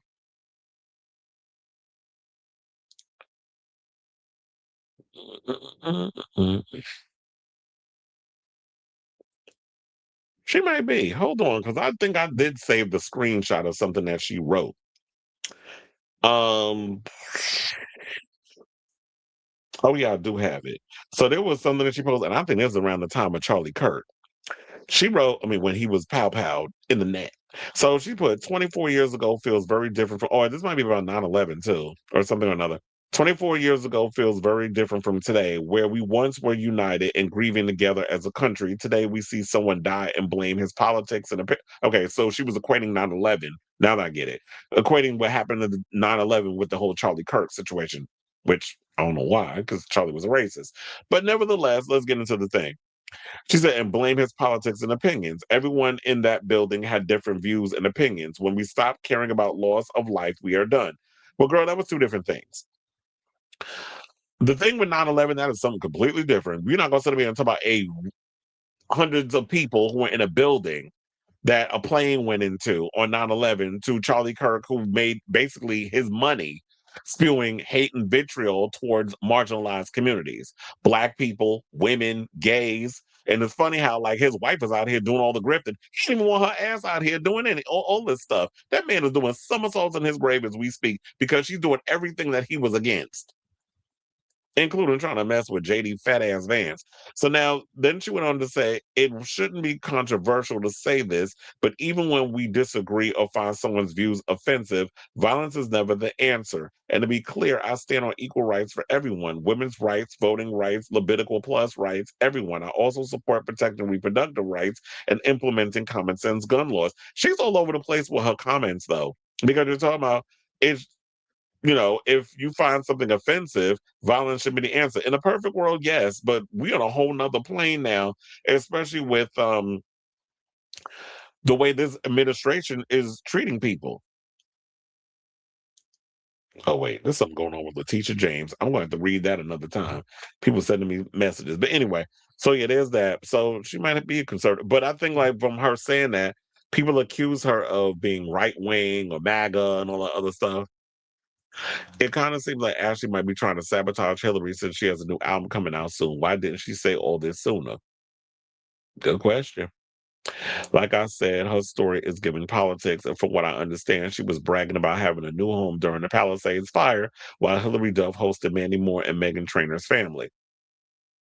So you wasn't even a real friend. You was up in there just, I guess you wanted to know everything that was going on. You wanted to be, nosy. Which both their homes was unsafe due to smoke inhalation. It was unsafe, but Ashley was doing look at my new home, which I agree with Matt. That's tone deaf behavior. Because it's like, yeah, if people out here worrying about losing their house and through the wildfires and stuff that's going on, you up in here want to show, look at my new home. I'm so lucky. Look at all of my things. And it's like, ma'am, read the tea leaves. It's like, what are you doing? This is giving tone deaf.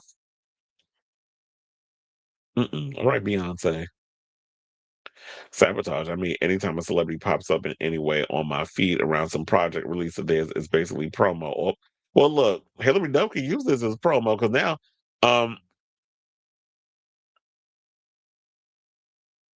she could use this as promo because, like you said, all publicity is good publicity. And the funny thing is, now that she has this album coming out, she's gonna be out there promoting.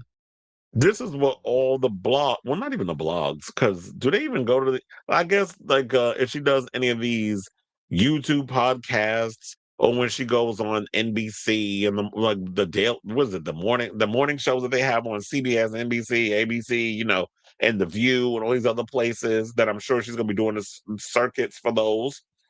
They'll ask her those questions. She goes on Watch What Happens Live. Andy Cohen messy behind gonna ask her that.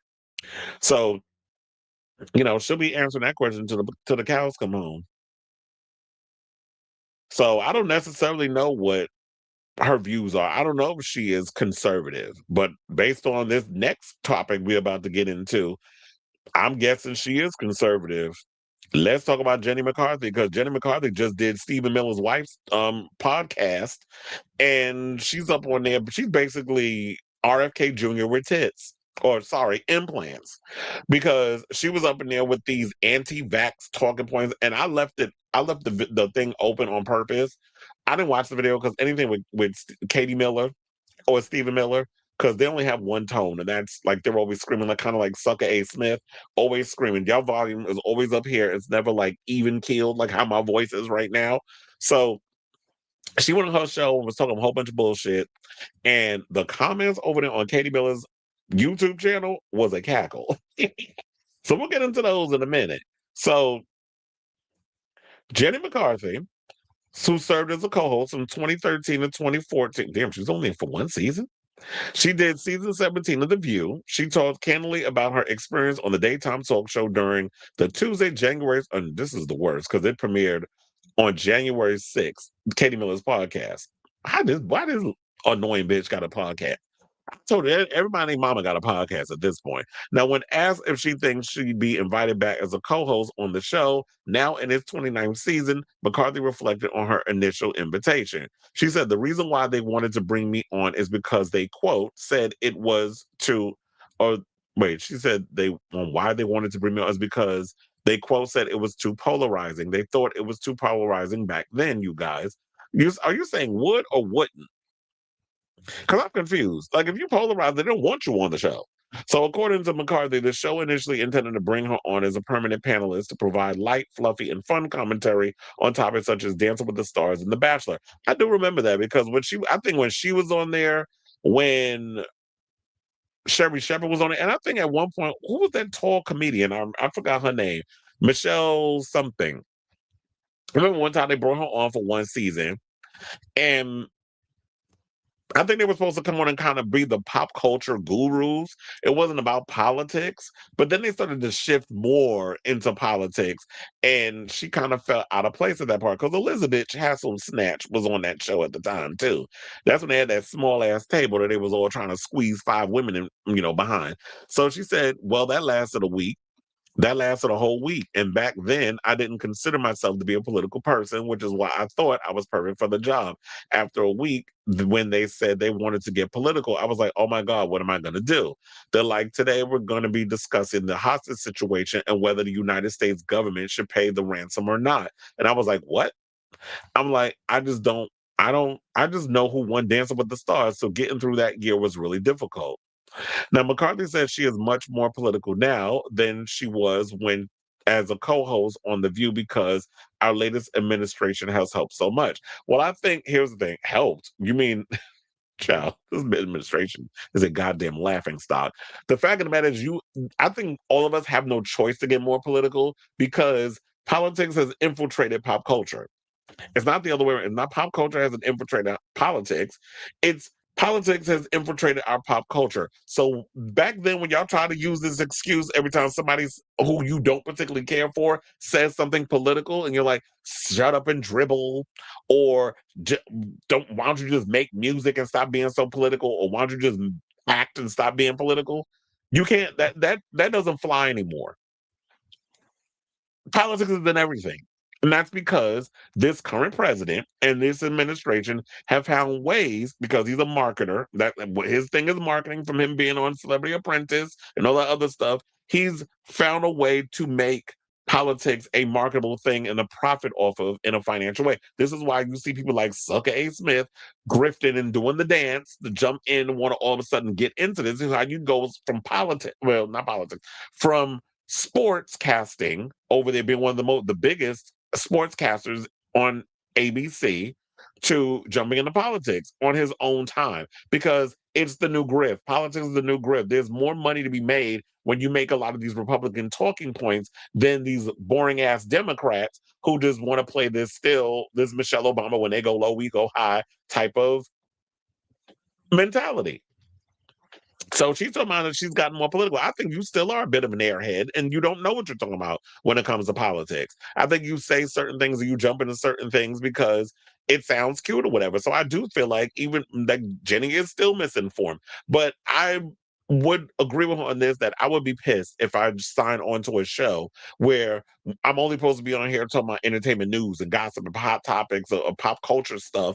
And now you want me to give my opinion on politics. I'm like, that's not my thing. That's not my strong suit. And quiet as it's kept, 29 seasons later, there's still people on that damn show that don't know what the hell they talking about in regards to politics. They read shit given to them from them tired ass producers backstage on a cue card or what is being chirped in their ear and they recite it like Jennifer Lopez reading that damn teleprompter at her residency and trying to pass it off of that booty comments and the little jokes and the ad libs and stuff she was making, like she really was coming off the dome with it. Girl, we saw the teleprompter.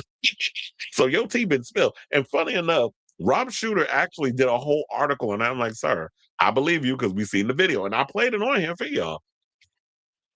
So I don't think Jenny McCarthy knows what she's talking about in politics, particularly when it comes to vaccines and things. And you shouldn't be surprised she's married to a damn Wahlberg. They all fucked up in that damn family and lean very much Jesus freaks, conservative, all of that mess. So, but yeah, she said, wait, hold on. What else did she say in this whole situation? She said, yeah, she said she's more political because of the whole administration. But she said, oh, but back then, oh, I would not. I would never even. They asked me to come back for like reunion shows. I was like, over my dead body would I ever step foot in that place. And look, it's your prerogative. It ain't never stopped Elizabeth from going back, even though she probably has way worse political opinions than you do. And Sherry Shepherd, it ain't never stopped her from going back either. Now, speaking of Sherry Shepherd actually went and there was a clip of Sherry talking about, I don't know if it aired yet, but Entertainment Weekly had the exclusive clip and basically came to Jenny's defense on her talk show.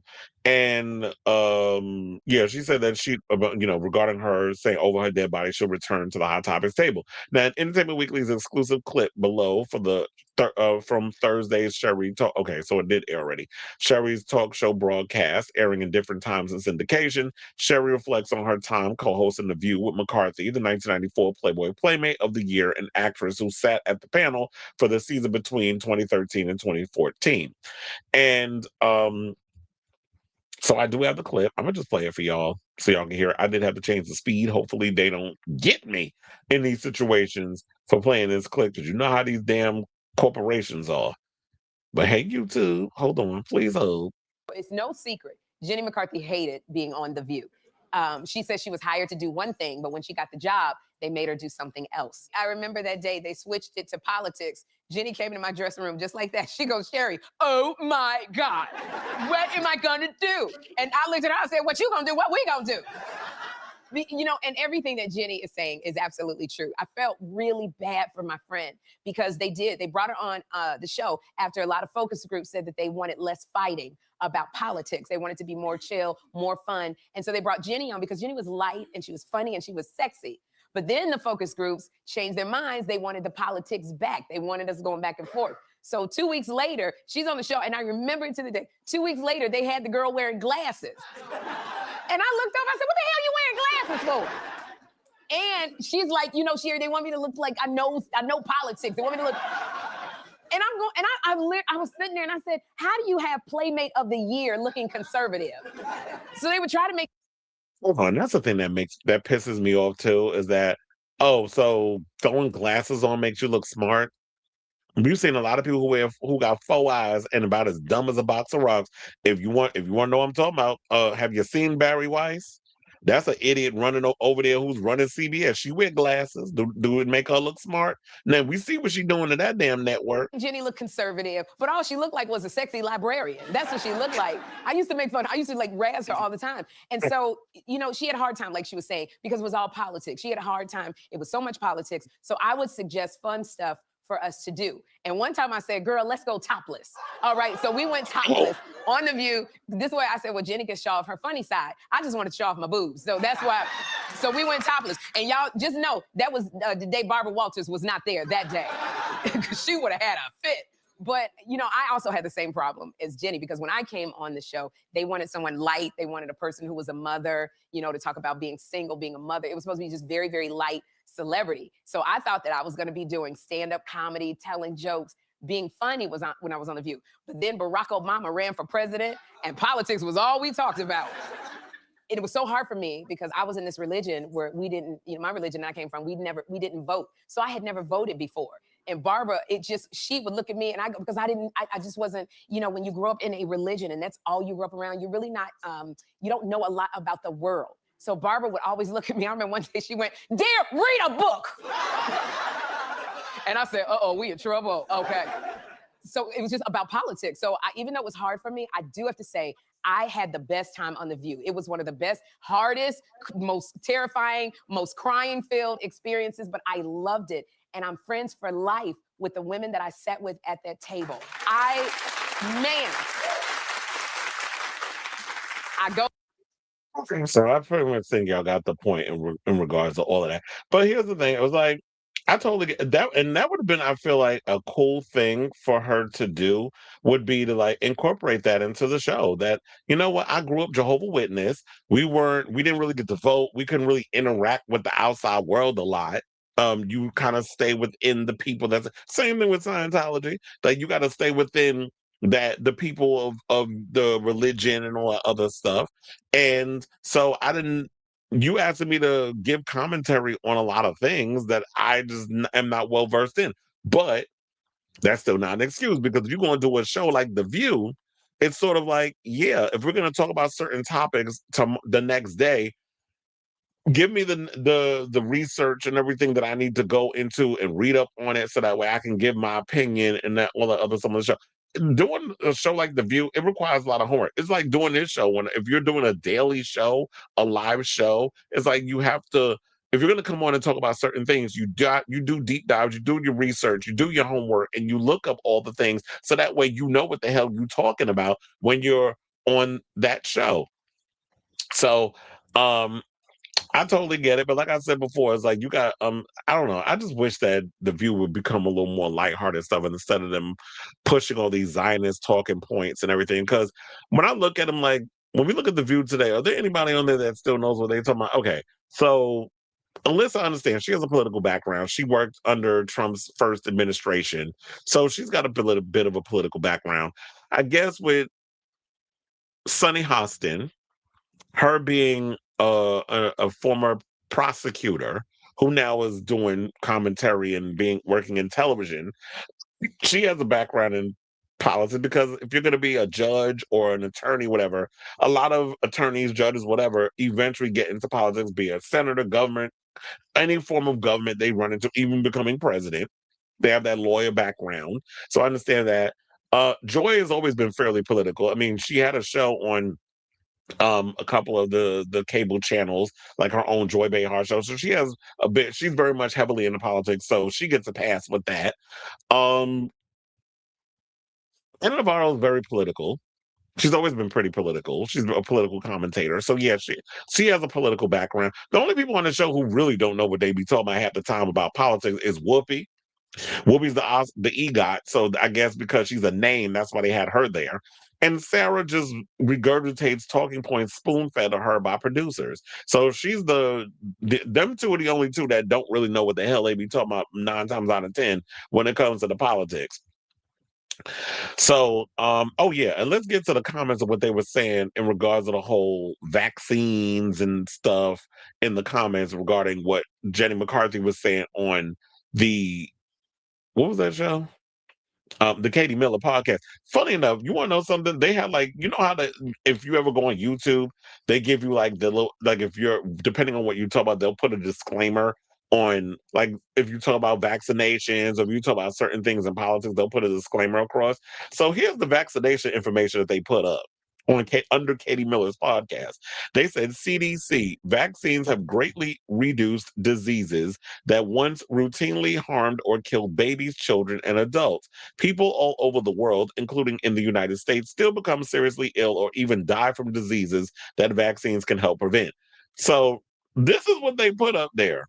Because they said you can die from a disease that vaccines can help prevent. So that's what they put up there. And then, so what people said in the comments was, I'm all for vermin not vaccinating their children. Shouldn't use car seats for seatbelts either. The less protection, the better.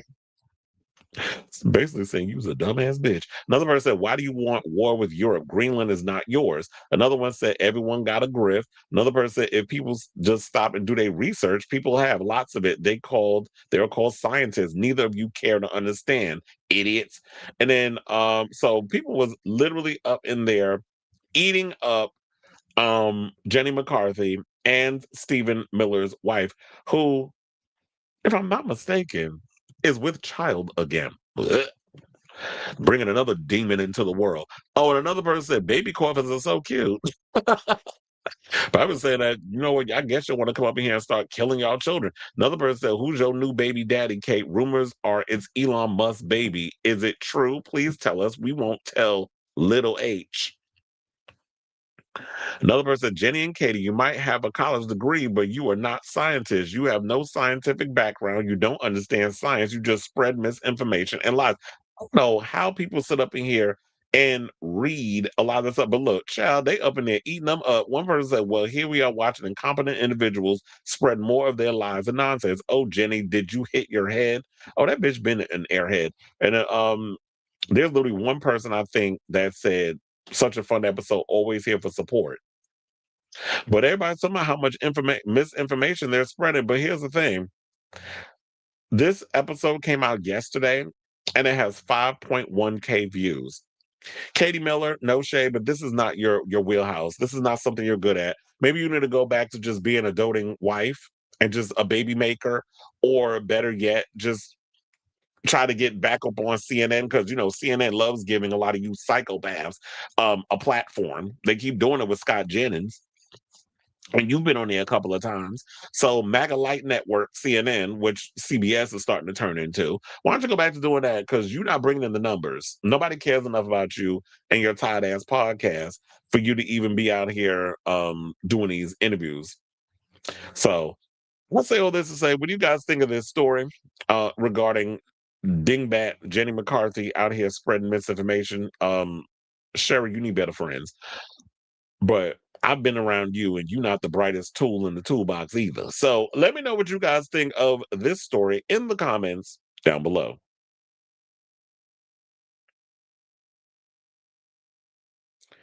Yeah, because it makes all parties involved relevant again for 15 more minutes.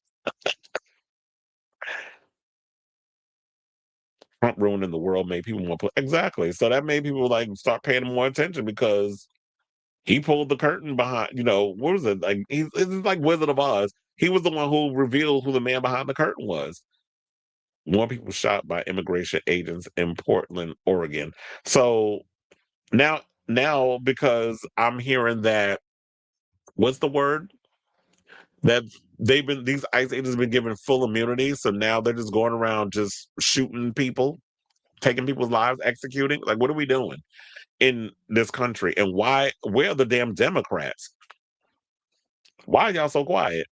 If y'all think that y'all just gonna pop up during the midterms and be like, vote for me after you did the bare minimum, y'all got another thing coming. Yeah, that's true. She has always been pretty much out here spewing this anti-vax information. If she could push Cheryl Hines out the way and marry RFK Jr., I'm sure she would. But then again, I'm guessing she'd rather stay with Donnie Wahlberg. Pretty much everything she says is against the status quo, and usually it offends the conservative side.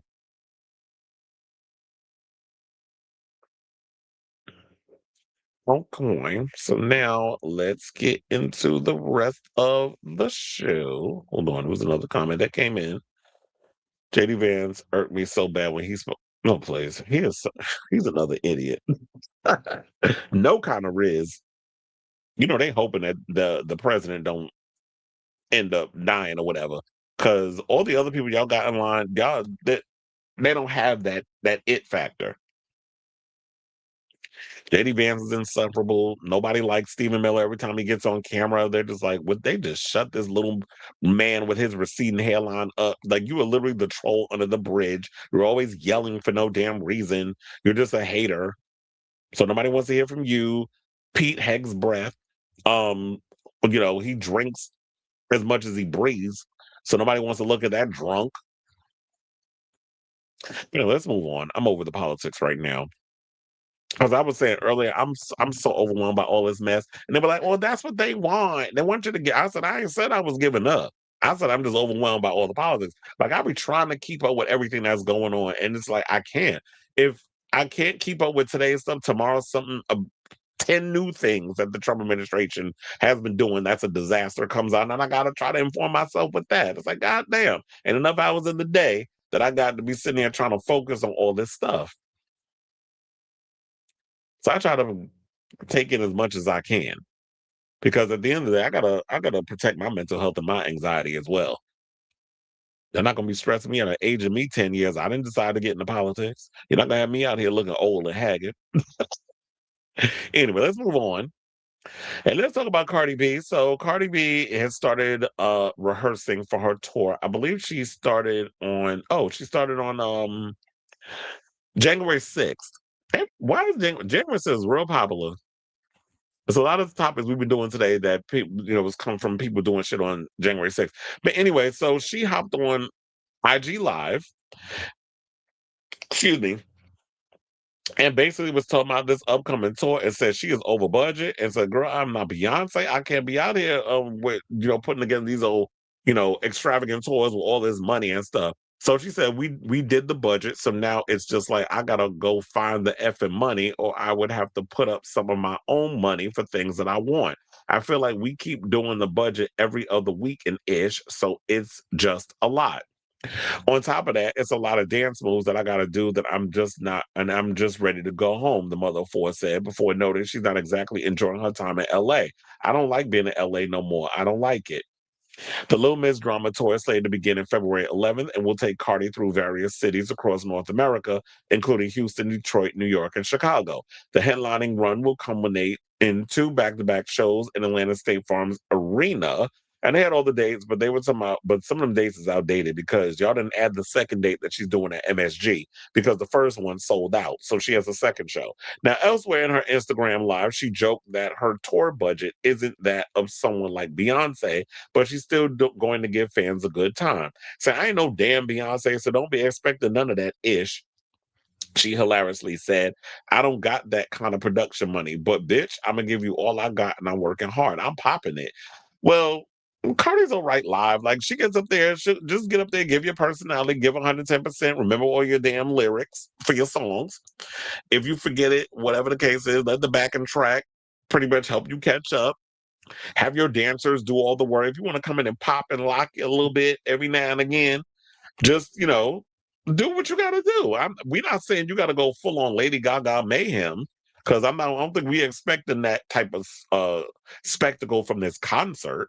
But as long as you put in the work and as long as you do what you got to do, she's like, I hate LA, probably because they got the studios out there, the rehearsal space where you can go and do the shows you got to do. But I'm curious as to what she's expecting to bring to the show. Like, what do you want? Like big props? Or I think it should just focus on having a cute little stage, a nice stage setup. You got your dancers. I'm assuming she's going to have a band. Don't do that cheap, corny mess where it's like you got a DJ. Have a full-on band there with the music. And then you get in there, you get your dancers, you come out on the stage, you look fierce with the costumes. I'm not expecting you to give full choreography because you're not that good of a dancer. No shade. I mean, this is not stripper dancing. You gotta this is next level. So I'm not expecting you to give all that unless you're gonna prove us wrong. But okay, she could do a little 1-2 step. But as long as you can go in there and do what you got to do, I don't think it's going to be that bad. Now, she didn't share what her current budget is, and not to pocket watch her too much, but she did reveal in 2024 that she was offered $65 million to hit the road. A since deleted screenshot of the proposal included $1.1 million per show and $1.5 million for festival dates. So if you got to throw a little bit of your money in there to help the budget, then be my guest. I mean, you will. I'm sure you will recoup all of it when through the merch and all of that stuff. I don't know what your overall deal is, but by you selling merchandise and things, you can make all that money back twofold. So, and you touring, you're actually going to make a good amount of money. But this is what happens when you take 7 years to release a damn second album. But shout out to you. And good luck on this tour. I'm sure I'll probably work in one, if not both, dates of the show. And when it does come around to New York and I end up working, I'll let y'all know my overall thoughts when we cross that bridge. But in the meantime, I definitely want to hear from y'all. What do you guys think of this story regarding Cardi B saying what she said about her upcoming tour? She was like, yeah, we over budget. I gotta figure out where that money's coming from. And don't expect a Beyonce type spectacle. I don't think we were, but I understand a lot of y'all are greedy these days. Y'all be expecting like all kinds of crazy razzle dazzle, whatever. You got to build up to that point. But I don't even see Cardi doing that type of show. So let me know what you guys think of this story in the comments down below. I stopped watching the news, The Breakfast Club, every morning a while ago. I realized hearing about Epstein on ice just clouded the rest of my day and had a negative impact on me, so I put it to rest. Wait, before we get to this comment, I'm gonna leave that up. But you know who actually started watching? And I never watched their show before. I would watch little clips and stuff, but since they got fired from Hot 97 and ended up doing a YouTube show, the Ebro Laura Rosenberg show. Because remember Ebro in the morning when he used to have that over there, and once they got fired, he ended up creating their show over on YouTube. It's like an hour that basically of their show every day. Their show was so much better. Watch it, maybe because I'm a lot older and I don't want ratchetness, nonsense, which is what I think that the Breakfast Club gives. I feel like they be tap dancing for their check. So I don't like watching them because I be feeling like a lot of times Charlamagne be flip flopping when it comes to the politics and stuff. Like when you watch Ebro, Laura, and Rosenberg, you get different points of view, and it really feels like it's them being authentically themselves. They're not coming from a place of being actual ignorant ass people. So that's why I kind of like watching their show and the way they do their stuff over there. So that's more like my speed. I could care less about Charlamagne and the Breakfast Club. That show could burn at the stake for all I care. You said I'm interested to see how Cardi B's tour would. Well, I'm talking how a Cardi B tour would look like, considering she's never really been on one. Considering how visual she is as an artist, I would expect stage designs, props, and dramatic. That's what I'm saying. Like she's more of a visual girl, so I'm sure we're expecting all of that. So I'm expecting props. I'm expecting great costumes. I'm expecting a lot of great dancers. I don't know if she's going to mix it up or she's going to have just guy dancers, but child, quiet, as long as she give a better stage show than that mess that Pink Friday 2 tour, and I worked that show, so I can say this. That tour was a mess. The way they was, the way that show was structured, I was like, what the fuck? And it's this, and then the tone wise, like it didn't flow right. And then it's like in the middle of your show, she kept disappearing off the stage. There would be long gaps before we would get to the next segment of the show. You would bring other people out, and then in the middle of the show, you had Monica come. I'm like, what? That's not what? Like Monica would be an opening act, even though I don't think Monica should be a moment. And we're about to get into some Monica T in a second. Funny how that this ended up becoming a transition into that. But you doing a hip hop show, but then you stick an R&B girl in the middle. And I remember people that were there saying, let me know when this is over. Like people was not feeling the whole Monica section of the Nicki Minaj Pink Friday 2 tour. It's literally me having conversations with people. So if people want to come in and talk about hater this, hater that, it's like, I don't live in the Matrix. I live in the real world where I interact with actual people and have conversations with actual people. I don't do that whole online internet bullshit. So, anyway, speaking of Monica, let's get into some Monica's tea. So apparently, Monica did a recent interview where Monica Denise did a recent interview where she opened up about her career, saying that she was never focused on stats and awards. Because here's the thing, I've made my jokes and I've said like Monica is kind of like a Chitlin circuit R&B singer. Like I made my little jokes with her because she kind of always flew under the radar. But no shade, I would rather have the career she has than the career of like a Beyonce and all these other people. Because the thing with Monica is she could go wherever the hell she want and fly under the radar. A Beyonce, a Taylor Swift, a Lady Gaga, all those people that's on that magnitude can't run the streets like someone who has like that steady career. I would rather have a steady career instead of just this. And I hate the fact that there's people out here who always try to measure other people's status or success or career as you got to be at that Beyonce level. That's all great to have 80,000 awards and all the accolades and people reading down your whole situation like it's a goddamn resume.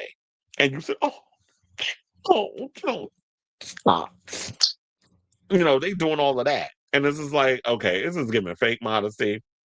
And that's cute if that's what you want. If you want to just aspire and have accolades and have this long list of accomplishments and achievements, that's great.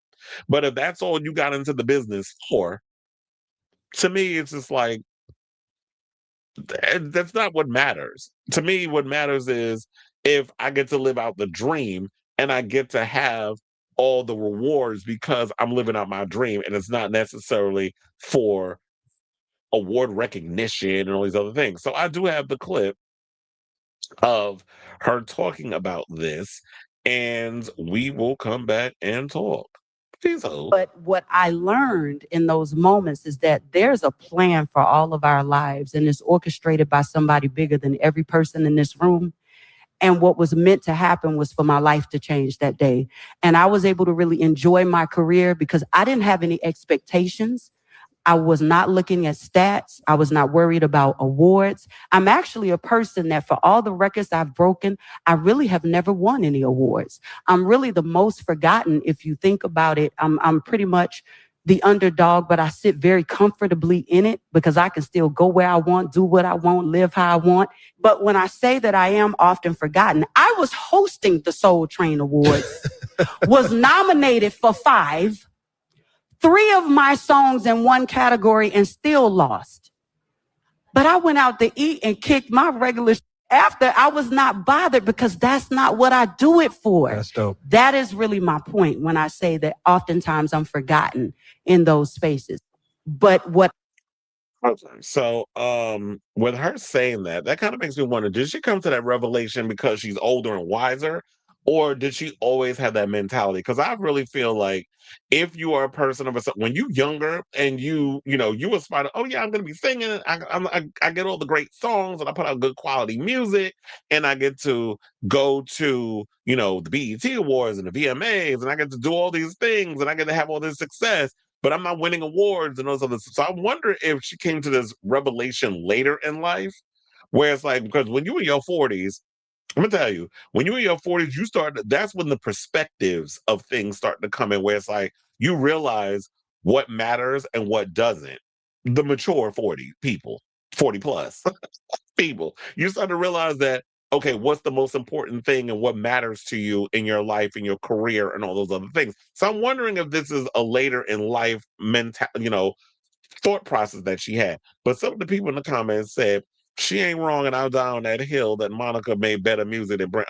Don't play. Do not play with B Rocka, because what we not going to do is sit up here and say she made better songs than Brandy or better music.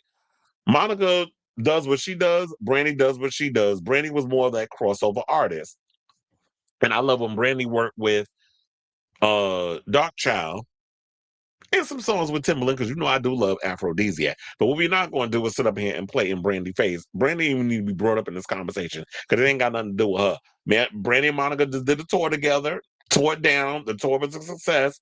It actually ended up as one of the on the list of best tours of 2025 from Variety. So they was living for the tour. So we ain't got to come in here and throw a dag at somebody else to make your fave feel better. Now, another person said Monica never sold her soul. They been knew not to play with Miss Thing. Authenticity over publicity any day. When everybody was lying, she was one of the ones telling the truth. May not have had the strongest career, but she lasted the longest. Love her real bad. Another person said Monica exactly who she think. Wait, Monica is exactly who she thinks she is. Is it shade? I don't know. I can't tell sometimes. Cece Peterson, yes. I live for Cece Peterson. I know she was in the comments. Said Monica deserves more. I agree. So beautiful and amazing voice. Another person said Monica received her awards from her fans who have stood by her from day one. And that's what that is. That's what I would appreciate. I just appreciate that if I got a loyal set of fans who rock with me regardless of what happens, anytime I put out an album, y'all show up and show out. If I put out a tour, y'all show up and show out. It's kind of like with Chris Brown. I mean, I don't want to equate her with Chris Brown because of the things that he's done that have been problemsome in the past, but he's got a loyal fan base, just like she has a loyal group of people that stick by her. And the fact that she can go out in public and be herself and people leave her alone, I feel like that's just an amazing thing that she could actually do that. So I say all this to say, what do you guys think of this story? Do you agree with what she had to say? Because it's like she's saying she's a forgotten R&B singer. Maybe she might be forgotten in mainstream circles, but at the end of the day, she's still. I was like, I gotta adjust this microphone. Um, at the end of the day, she still has a successful career. She's got a steady career. She can still put out music. She can still go out and tour, and she can still go out and when she's done with the shows and performing and the career stuff, she could actually go out, kick her feet up, as she said, and live her best life, and people leave her alone. Who wouldn't want to have that life? Nobody wants to be isolated and surrounded by security and all these people and you're in a crowded room feeling all like lonely and you don't have anybody that you really can confide in and you're always paranoid or whatever the case is. So let me know what because all of this it's all this smoke and mirrors, that's all it is at the end of the day. But as long as if you don't have family, if you don't have real people that you can count on, what's the point? So let me know what you guys think of this story in the comments down below.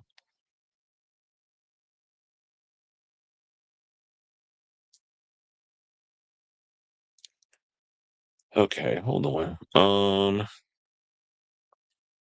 Onyx says, I'm sure she's satisfied not being an A-list household name, but Monica low-key set herself up to be in position where she's forgotten by being so shy in the limelight compared to Brandy or Beyonce. It's not. I'm not quite sure forgotten is the right word. Underappreciated, definitely. Well, yeah, I think she definitely is underappreciated. Yeah, it's better to be at her status. Maybe at a younger age, she cared or wanted it. Then she probably realized it ain't that important. Absolutely, because once you get a taste of what and start seeing things, it's like Nah, I'm good. I ain't compromising my soul. I'm not having suck no producer's dick for a beat. Like, I'm not doing all of that. Because Monica look like you try to shove a dick in her mouth without her permission, she'll bite the shit off. Cause don't mess with Gunica, because we know how she get. So After the Storm is still one of the greatest albums of all time. Too bad critics barely acknowledge Monica or her impact on an artist such as Ariana, SZA, and Rihanna. Yeah, I know a lot of people want to give it's Brandy, Brandy, Brandy, but there's girls out here who live for Monica too and have been inspired by her. That's not the best word. Underrated, low key. If I were her, I would take Modest and own the fuck out of it. Yeah, I was like, fuck modesty. You better own your shit. If you know you good, pop your collar. There's somebody that who was that? Oh, T.S. Madison, I think, does that. Where it's like on her Outlaws podcast, she'll like, no, you ain't gotta come in here with the modesty. We gonna hype you up and show like you are that bitch. Whether you male, female, whatever. Like, don't sit and just try to act all modest in the situation. Own your shit. And there should be nothing wrong with coming in and just owning the fact that, yeah, I did all these things. I built this career where I am now, and you want them to appreciate. You want to let them know that you know what you did all of this, and I appreciate you for who you are, and you should own it. It's not a negative. Excuse me. To pop your collar. All right, y'all. So, let's get into some homosexual news. Let's talk about the GLAAD Media Awards. I would have talked about the other awards. What was it? The Actor Awards. I'm like, I don't care about this. We're gonna talk about the gays over here, or what the gays is listening to, or what the gays is watching, and all this other stuff. So apparently, the GLAAD Media Awards is supposed to be airing sometime this year. I think in like May, March, or April, whatever. By the time I get to the article, whatever the case is, I'll know the exact date. But anyway, so there's a couple of shows or whatever. As you can see, Kiss of the Spider Woman was nominated, Heated Rivalry, which everybody is obsessed with, and a lot of people are talking about, and even the straights. Shout out to all the people out there that are loving upon that show. But the nominations for the 36th annual GLAAD Media Awards have been revealed, and they honor fair, accurate, and inclusive representation of the Leviticua community in film, not MTV, TV, music, video games, podcasts, journalism, and more. We'll go through a couple of them. I'm not going to sit and go through all of them. But vying for Outstanding Wide Release Film Prize of Blue Moon, not Christy, child.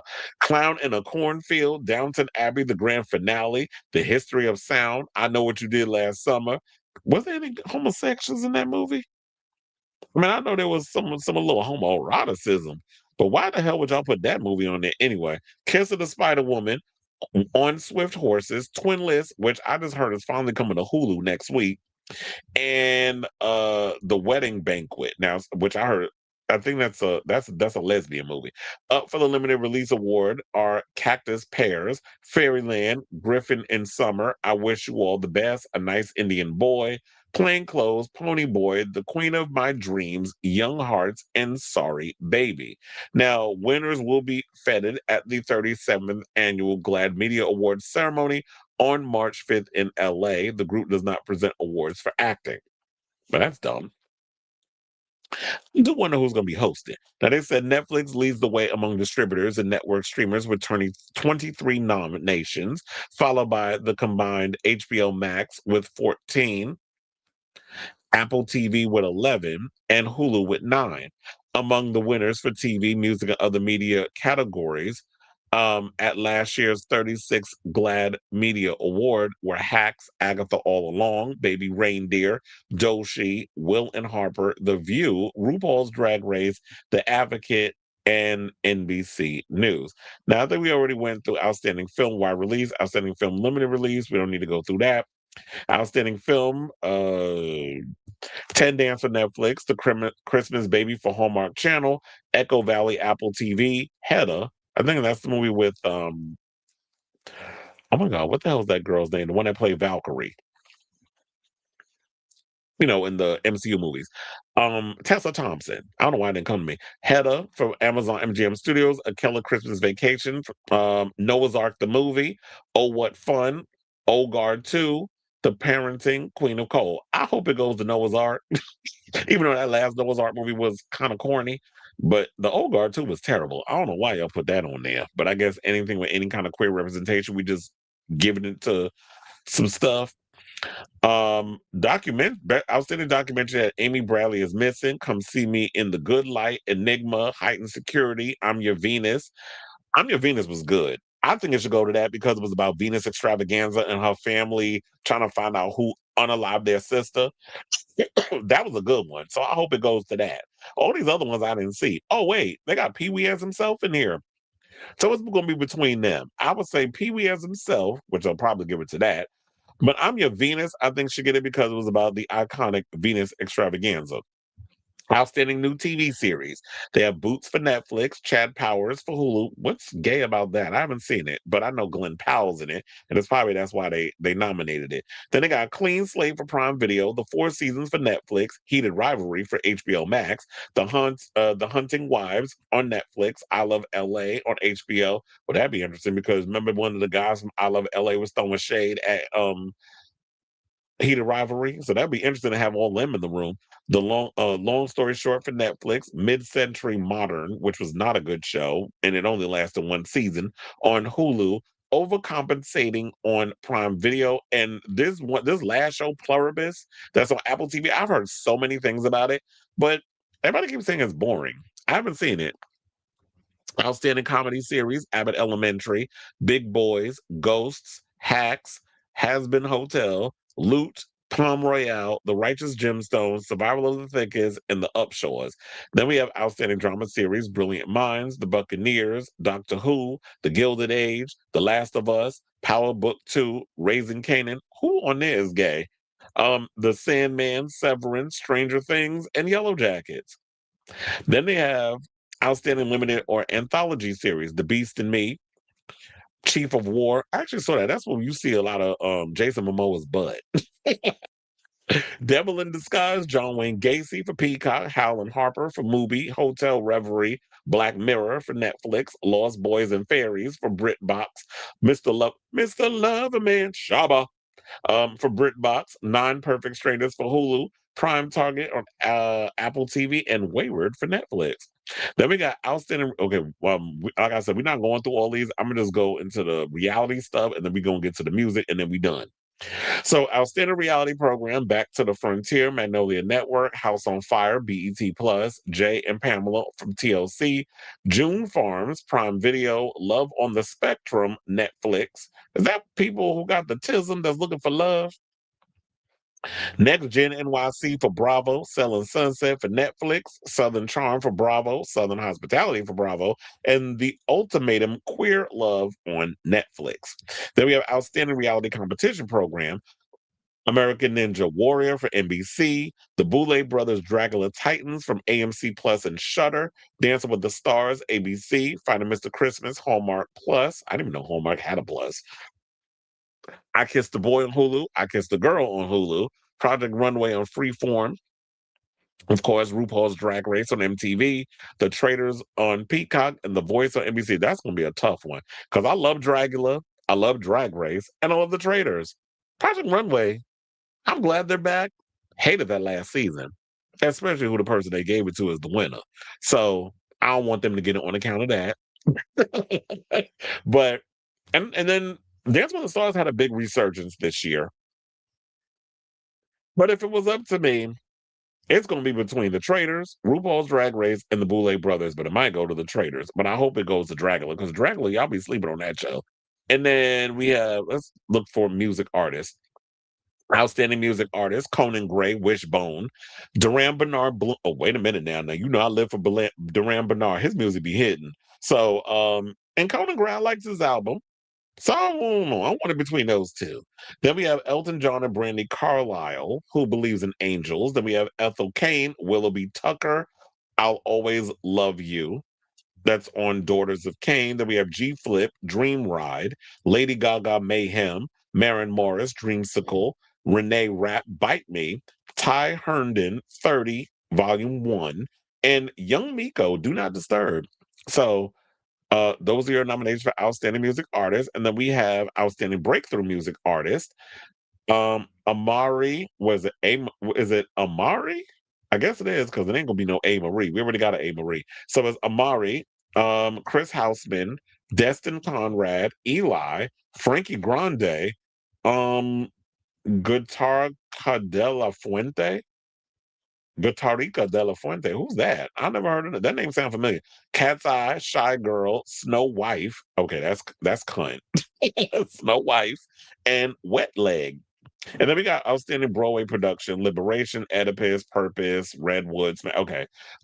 These other people I don't know. And then they got podcasts. Mine ain't on here, but whatever.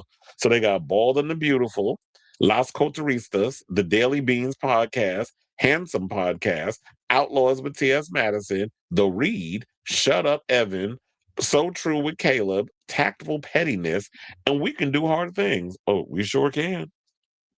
So then I got special podcast episodes and a whole bunch of other stuff. But if y'all care, y'all can definitely go and look that up on the channels or on social media and stuff. So based off of what I said to you in some of the categories I read, because we'll be here all night trying to read all them damn categories.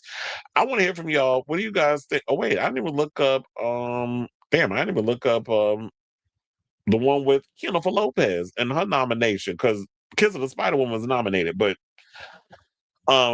who cares, I guess.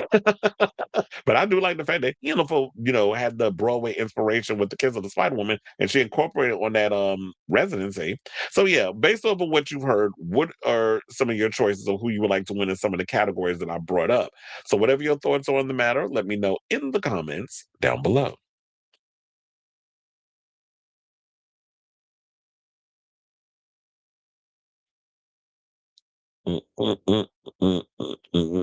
Okay, hold on. Not Tracy Spencer, child. That Tracy Spencer has been performing a lot the last couple of years too. Shanice got her back into performing. Are we taking it back? I still do not F with GLAAD after. Oh, please. I don't particularly care about GLAAD either. I just wanted to read the nominations because, yeah, when I went, I already told y'all, Latrice hates me because of that whole post that I went out there and put about her and them Zionist allegations. And she went and sent me a message, a private message. And when I went to go read it, it wasn't there no more. So, because a certain somebody who I think commented in the comments, is Joe Vaughn up in here? No. What it said, oh no, I'm reading Alvarez Carmageddon. No, that was somebody else. So yeah, Joe Vaughn went and tagged her in something I said, and she went and tried to go in on me. I was like, well, damn, wait a minute. Let me at least come in and read what you said before you removed it. So that we could have responded to the situation, because they was at GLAAD and they had that whole little, remember when the protesters came out and was calling them a bunch of Zionists and all this other mess? And she was like, oh girl, like that whole situation that went on. I try to be getting, I don't be meaning to get into it with some of these people. It just happens. He said that it's the Jennifer. Speaking of rivalry, Hudson Williams had to delete his letterbox and social media. He's basically being forced to hide where his openly gay or bi content is being left alone. I don't know why they picking on Hudson. We know because he was outed as being straight. On the story, I do think it's family, and I'm not outing him, but there's certain things that have been kind of percolating, and so I'm like, you're part of the community. Just like Francois is bisexual, but he been came out and told people that. Sam Lasky wrote, "I Know What You Did Last Summer." Okay, and don't forget the lesbian hookup. Oh yeah, You're right. I saw that movie once and forgot about it. So yeah, there was one of the girls that was in there that hooked up with the girl that was a podcaster or whatever. They had a little fling, and she ended up in the bathroom at in the airport. Okay. There was a whole lesbian same-sex situation that went down. I totally forgot. Thank you for the reminder. I never saw I Love LA, but I remember the only thing I knew, I didn't even know about the show until the guy who was a part of the show went and made that comment about Heated Rivalry. Twinless was surprisingly good. Best to go in completely. Yeah, I don't want to know I know there's a allegedly a situation of Dylan O'Brien hooking up with a dude in the movie. That's all I know about it. But I don't want to know like what happened because I've been wanting to catch it. But now that I know it's coming to Hulu, I'm like, when it pops up there, I'm gonna definitely watch it. Not participation trophy awards. He said all these celebrities sound terrible to me, especially Hilary Duff, Ashley Tisdale, Christy Romano, all trying to remain relevant with their rich mom problems. There could be some truth to that. All right, y'all. Let me see. Okay, so we down to our final four topics of the night. So before we get to our final four, if you could please do me, if you haven't already, hit that like button. Also hit that notification, subscribe, do all that good stuff, so that way you know when we go live with a brand new episode of Chris Avalon Unfiltered. Now, without further ado, please and thank you. Let's get into this gig. Let's talk about season 18. So the numbers are in for RuPaul's Drag Race season 18, and it looks like, it seems like we talk about this every year, but they're saying that Drag Race has had their best numbers in a while. All-time ratings record. So shout out to y'all. So the grand premiere of RuPaul's Drag Race season 18 has broken yet another all-time record after delivering the highest season premiere rating and share for 18 to 49 in the history of the drag competition show. I'm so glad I'm still a part of that demographic of the 18 to 40. It's like, damn, once I hit 50, I'm like, fuck, I'm out. They're gonna have to put me out the pasture. So hold on, where was I? Because after I did that read on myself, like I lost my place. Okay, so they said Drag Race season 18 episode 1, which aired on MTV a week ago, introduced fans to an all-new group of 14 queens and featured special guest judge, extra special guest judge, you gotta put that in there, Bacalis Almanganzar, whatever how the fuck you say her name, Cardi B. Not only was this Drag Race premiere the #1 cable entertainment telecast of the day, Friday, January 2nd, but it also grew double digits in ratings then when compared to season 17, as originally reported by Deadline. Now, breaking it on down, up 17% on People 18 to 49 ratings, 0.674 in comparison to season 17, which had 0.577. Up 32% from on People 18 to 49 share, 3.62 in comparison to season 17, 2.75. Now, ratings are no longer, as we should say, the end-all be-all measurement for TV shows in 2026, as seen through viral moments on shows like The Voice, American Idol, late-night programs, SNL, Big Brother, and beyond. Social engagement as of 2026 is just as important to measure a show's success. But I've been saying, I'm like, it ain't always about the ratings. It's also about people interacting with each other on social media, be it be live chats or live streams or TikTok, or even like, and I know a lot of people don't like it, but Twitter, there's still that engagement in regards of shows trending and all that other stuff. So they also said, fortunately, the grand premiere of Drag Race season 18 also delivered on social media, 24 million views, up 6% from season 17, and 1 million engagements. As a result, the season 18 premiere was the #1 most social episode of the day on television. So I think it's also because it was Cardi B being the guest judge, and also I don't know if we can even throw this in, but I'm gonna just say it. I think also because of this stuff with Nicki Minaj and Erica Kirk, and also Nicki Minaj a couple of seasons ago being the premiere judge on, what was it, season 12? So that's 6 seasons later.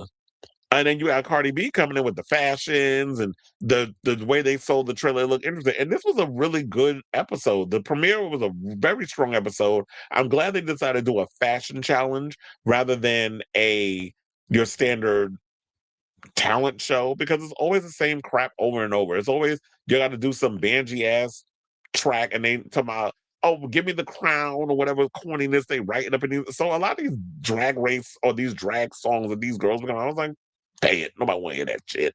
So in a way, I'm kind of glad they didn't do the talent show thing. I'm glad it took it back to the old school version of drag. Let's do a unconventional fashion challenge. That should probably be the thing every year.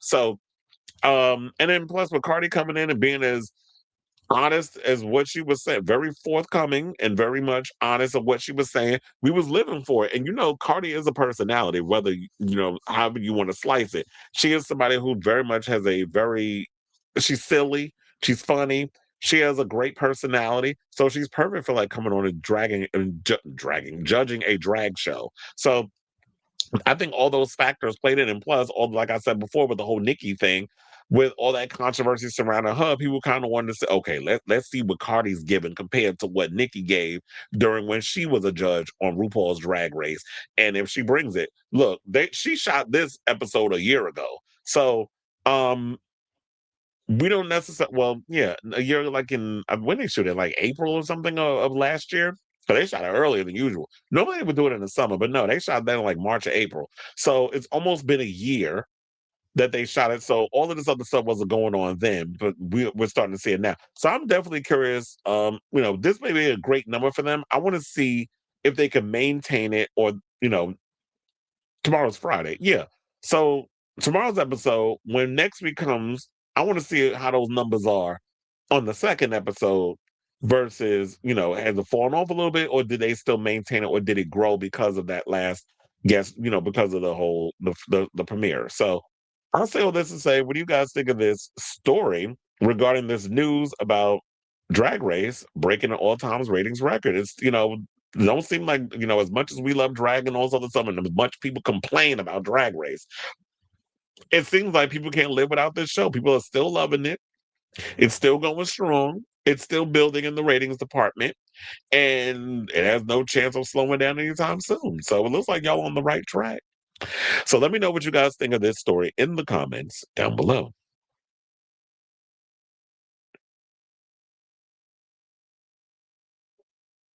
Oh, what's the topic? Oh, damn, I got a lot of messages. I just noticed in my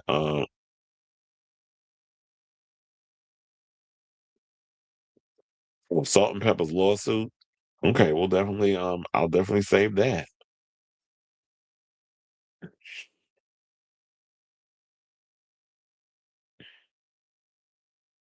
All right, y'all. So now let's get into some more drag news or drag race news.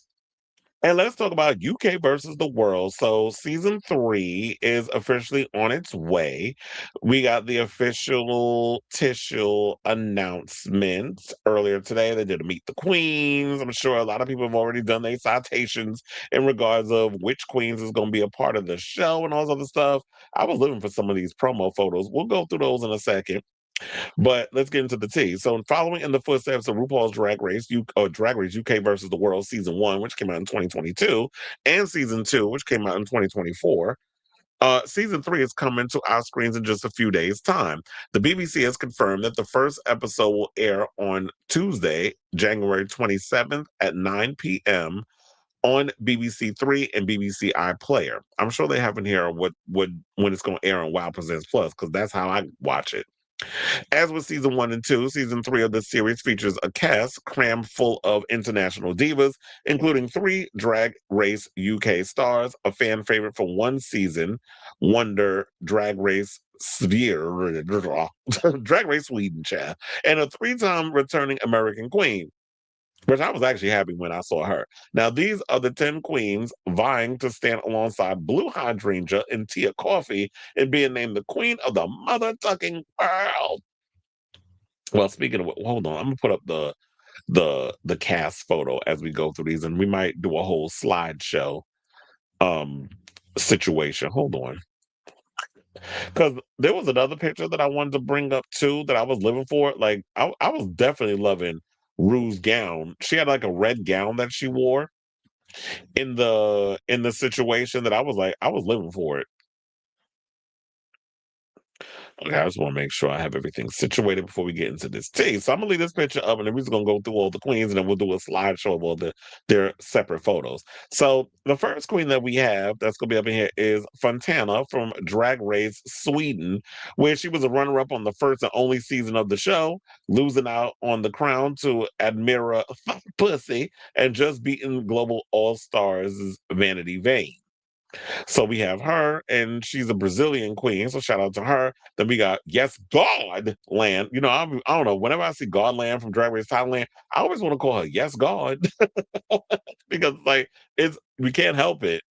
So she is from season 3 of Drag Race Thailand, which aired in late 2024. She finished as a third, fourth place runner up, and she also snatched 2 challenge wins on her season in the Rusical and the Makeover, and even landed in the bottom 2 on the show.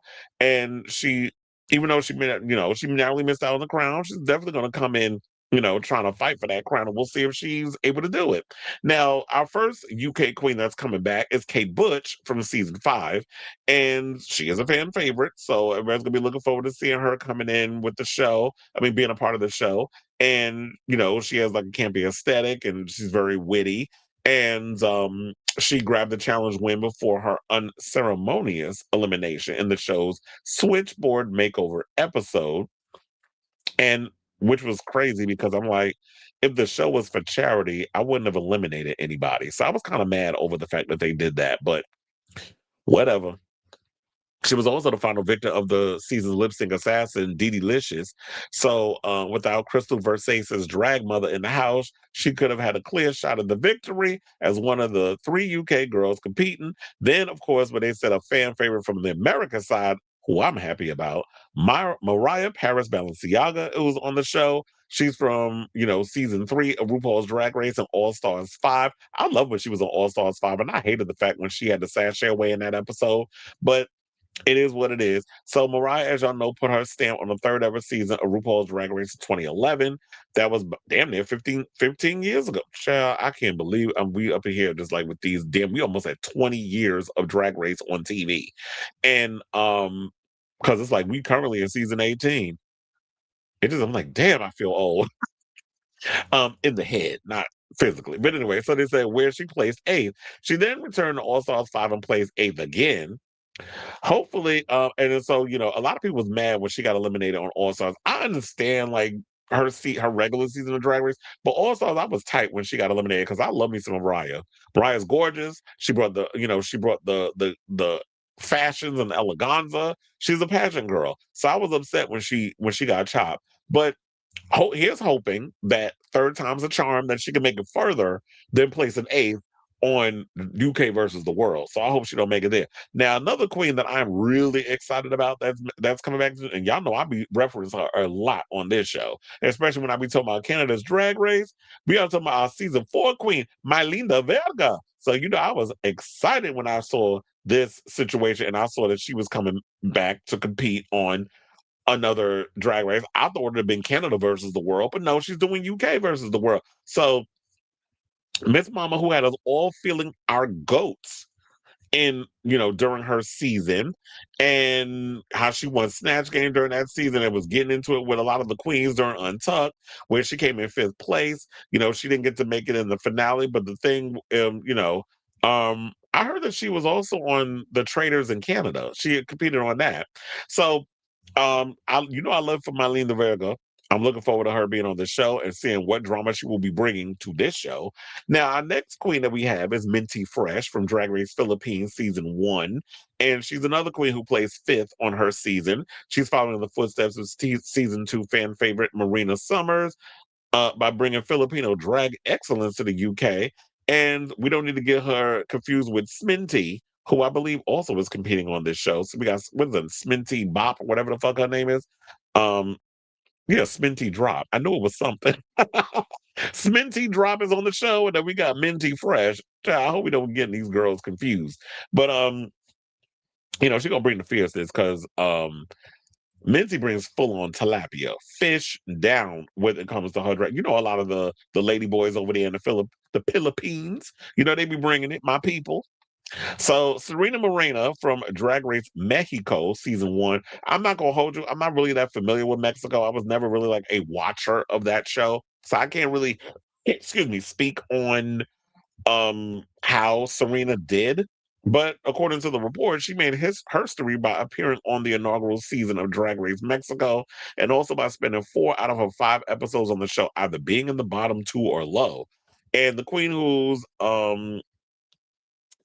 from Aguas Calientes was also judged by Valentina, meaning she's already had a taste of some stern words from a drag glamazon. So she's ready to she's praying for Rue. Is Michelle gonna be on that show too? And Reese, right? Trying to remember who does the oh wait, no, it's UK. That would be Graham Norton and Alan Carr, Chatty Man. I love his show. Now, speaking of Sminty, she is the next queen, another Drag Race UK girl. She's from season 4, and she was one of the look queens of the season. And she was eliminated. She made it to 9th place, though she didn't manage to nab a challenge win. She was in the top twice before her elimination, and also got a mini challenge win. And her first 2 runways on the season are unbeatable. So we definitely know with her being on the show, she's definitely gonna be bringing the fashions if she's a fashion girl. And then we have the only Naomi from Drag Race Germany season 1. If you were wondering whether there were any Naomis in the Drag Race universe, this queen is your answer. She's the only one. She's one of one. Well, there's Naomi Smalls, so we can't say she's the only Naomi. Now, she appeared on the first and only season of German drag-centric spinoff Drag Race Germany, and was eliminated in 10th place by Global All Stars' Tessa Testicle. Well, here's the thing, girl. You can't be out here calling yourself the only Naomi, and you was like out early. So now they said she was saved for the 2 episodes before elimination, meaning that her only critiques were negative ones. So look, if you're gonna return to this show, you definitely gonna have to bring it and show that you've evolved since being on that show. I couldn't get into Drag Race Germany, and I guess many of y'all couldn't either because it only lasted 1 season. And last but certainly not least, a girl that I have mentioned on this show quite a few times, Zahira, is on the show, Zabanta, from Drag Race UK season 6. So Zahira came in 10th place on her show. And, she left the workroom after competing on Drag Race UK season 6. She's ready for a Rudo.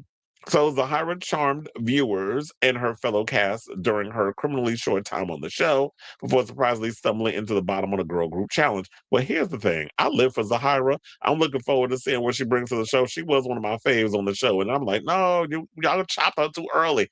But that line when she said, let me come in you during a recording session for the track in front of Alexander Burke. And I love that episode when they had Alexander Burke on the show and they were recording the song with her and all that other. Well, she was like, how like Michelle sits in the chair and she sits there and then they record the track, whatever. That was a cute little situation, but she ain't last long. So I do, like I said before, I have the overall slideshow. Let's go through those real quick. For those of you who haven't seen, all of their individual photos of the queens that we all mentioned. So let's go through those real quick. I was like, you better clear up. The gray skies are gonna clear up. Hood on a happy face. But here's the thing: the Mariah picture right here. You notice this big one. I'm like, I don't know that. You looking whiter than usual. It don't look like it's blended. It look a little cray cray.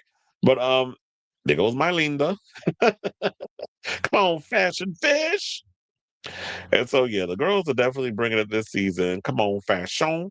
That's giving me that Bimini wig that she got on.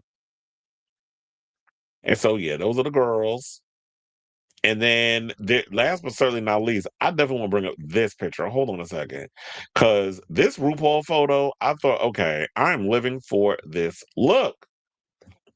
So this photo right here, I was like, yes, I'm living for this gown and the little cape over the shoulder cape, like the one sleeve and the thing. Like this looks good on her. It's giving old school, very Diana Ross. Like it's definitely giving that. This is the stuff I like seeing RuPaul in. I know, like when I finally got around to watching that Roscoe's episode, they were talking about, oh yeah, that Ru must be watching Roscoe's and all those because they were real critical of Ru's fashions last season, and rightfully so because she was looking a mess last. I don't know, was there no budget this time around? In the words of Gia Gunn, when it came to the fashions.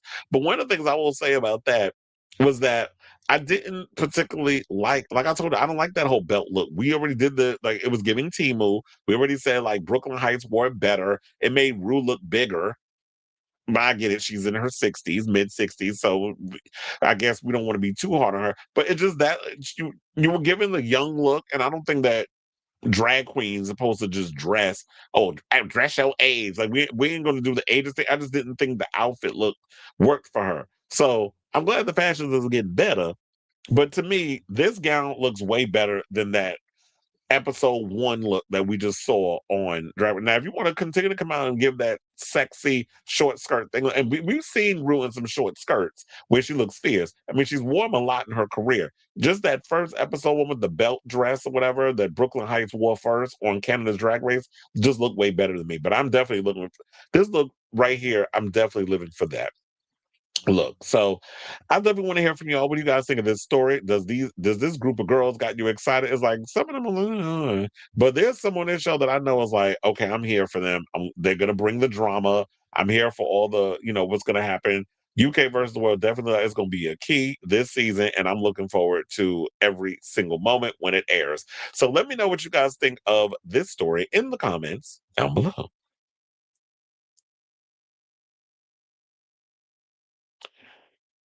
Sailor Mermaids in the building. How you doing? How you doing? I mean, it's in the nicest way possible, but I think I'll pass on this season. I'm rooting for Sminty and Serena Marina. They are still the same from when I last saw them. I am excited for Mariah until I saw her meet the Queen segment. Rue looks good in the promo, but the cast photo is a child. Yeah, that's what I'm saying. She looks good in the promo, and I'm living for that look. I didn't particularly, funny enough, I didn't like the promo for uh the season 18 Drag Race, but I do like the overall look for the others for the UK versus the world. I have heard that Cutie. Oh yeah, Will Poulter's on the show.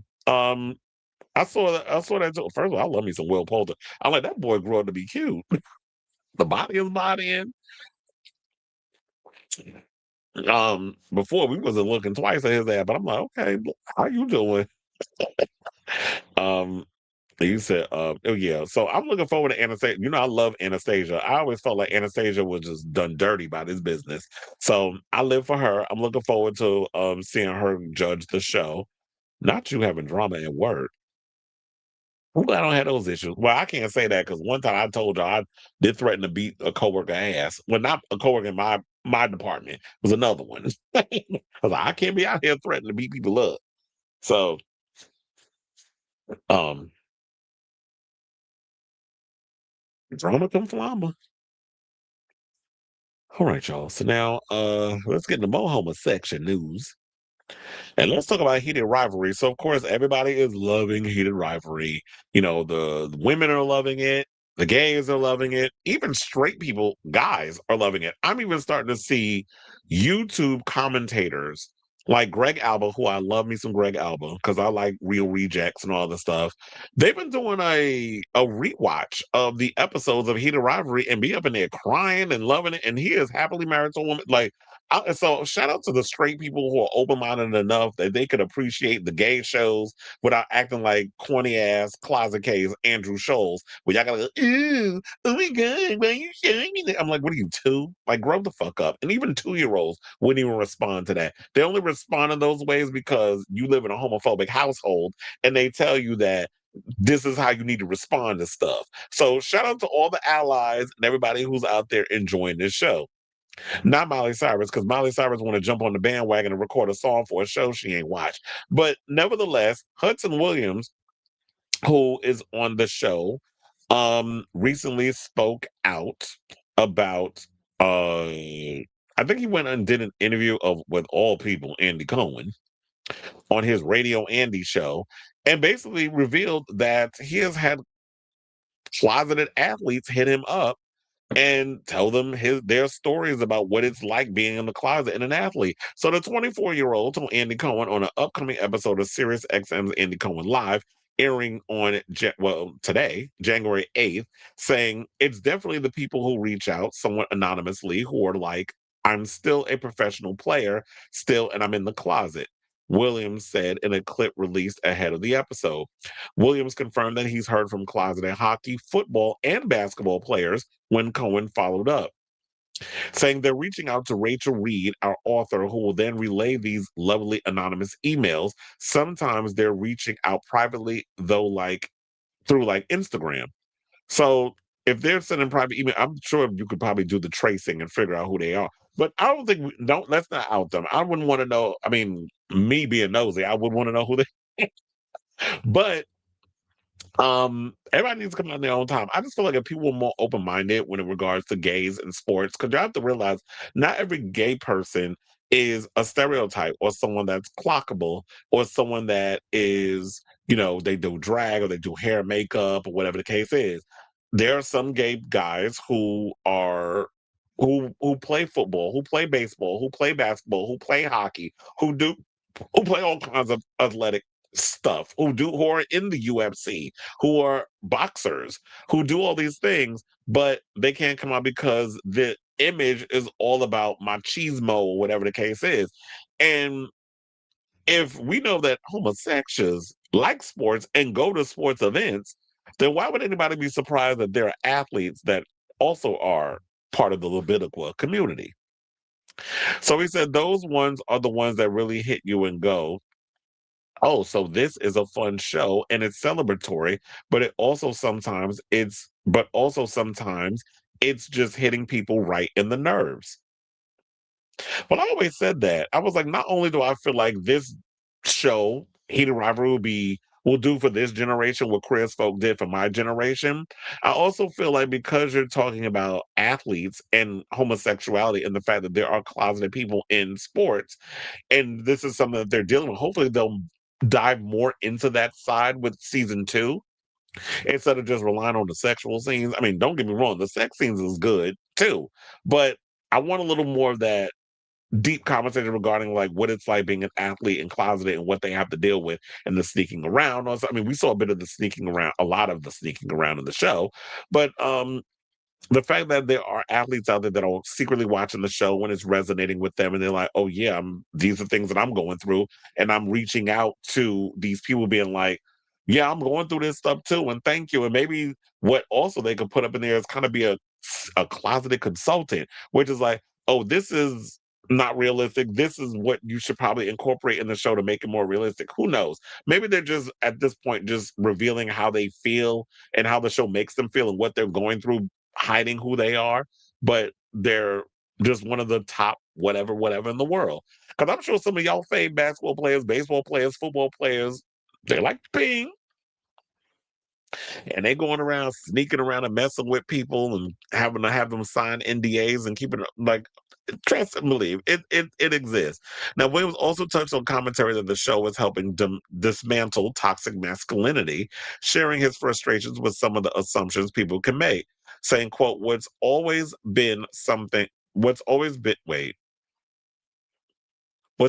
something that frustrated me, not even with like other men, but also just there's a lot of taboos around exploring physical intimacy with people you admire and love without people, especially in Western culture, being like, oh, they're fucking, they're doing this. I just was always frustrated by these kinds of notions, especially with Connor's story, who I love dearly. It was something I was always adamant that no matter what people think or want to infer, I'm always going to just physically express my love. I feel like if you're still biased or jaded or uncomfortable with expressing physical love for people in 2025, you got to just fucking, get over yourself. I agree with that because I was watching a GQ interview with him and Connor, and he would put his hand on his leg, and they were like being very intimate with each other, and not in a way where it's like sexual. It's just it shouldn't be looked at as a negative or a taboo if young men are showing affection towards each other.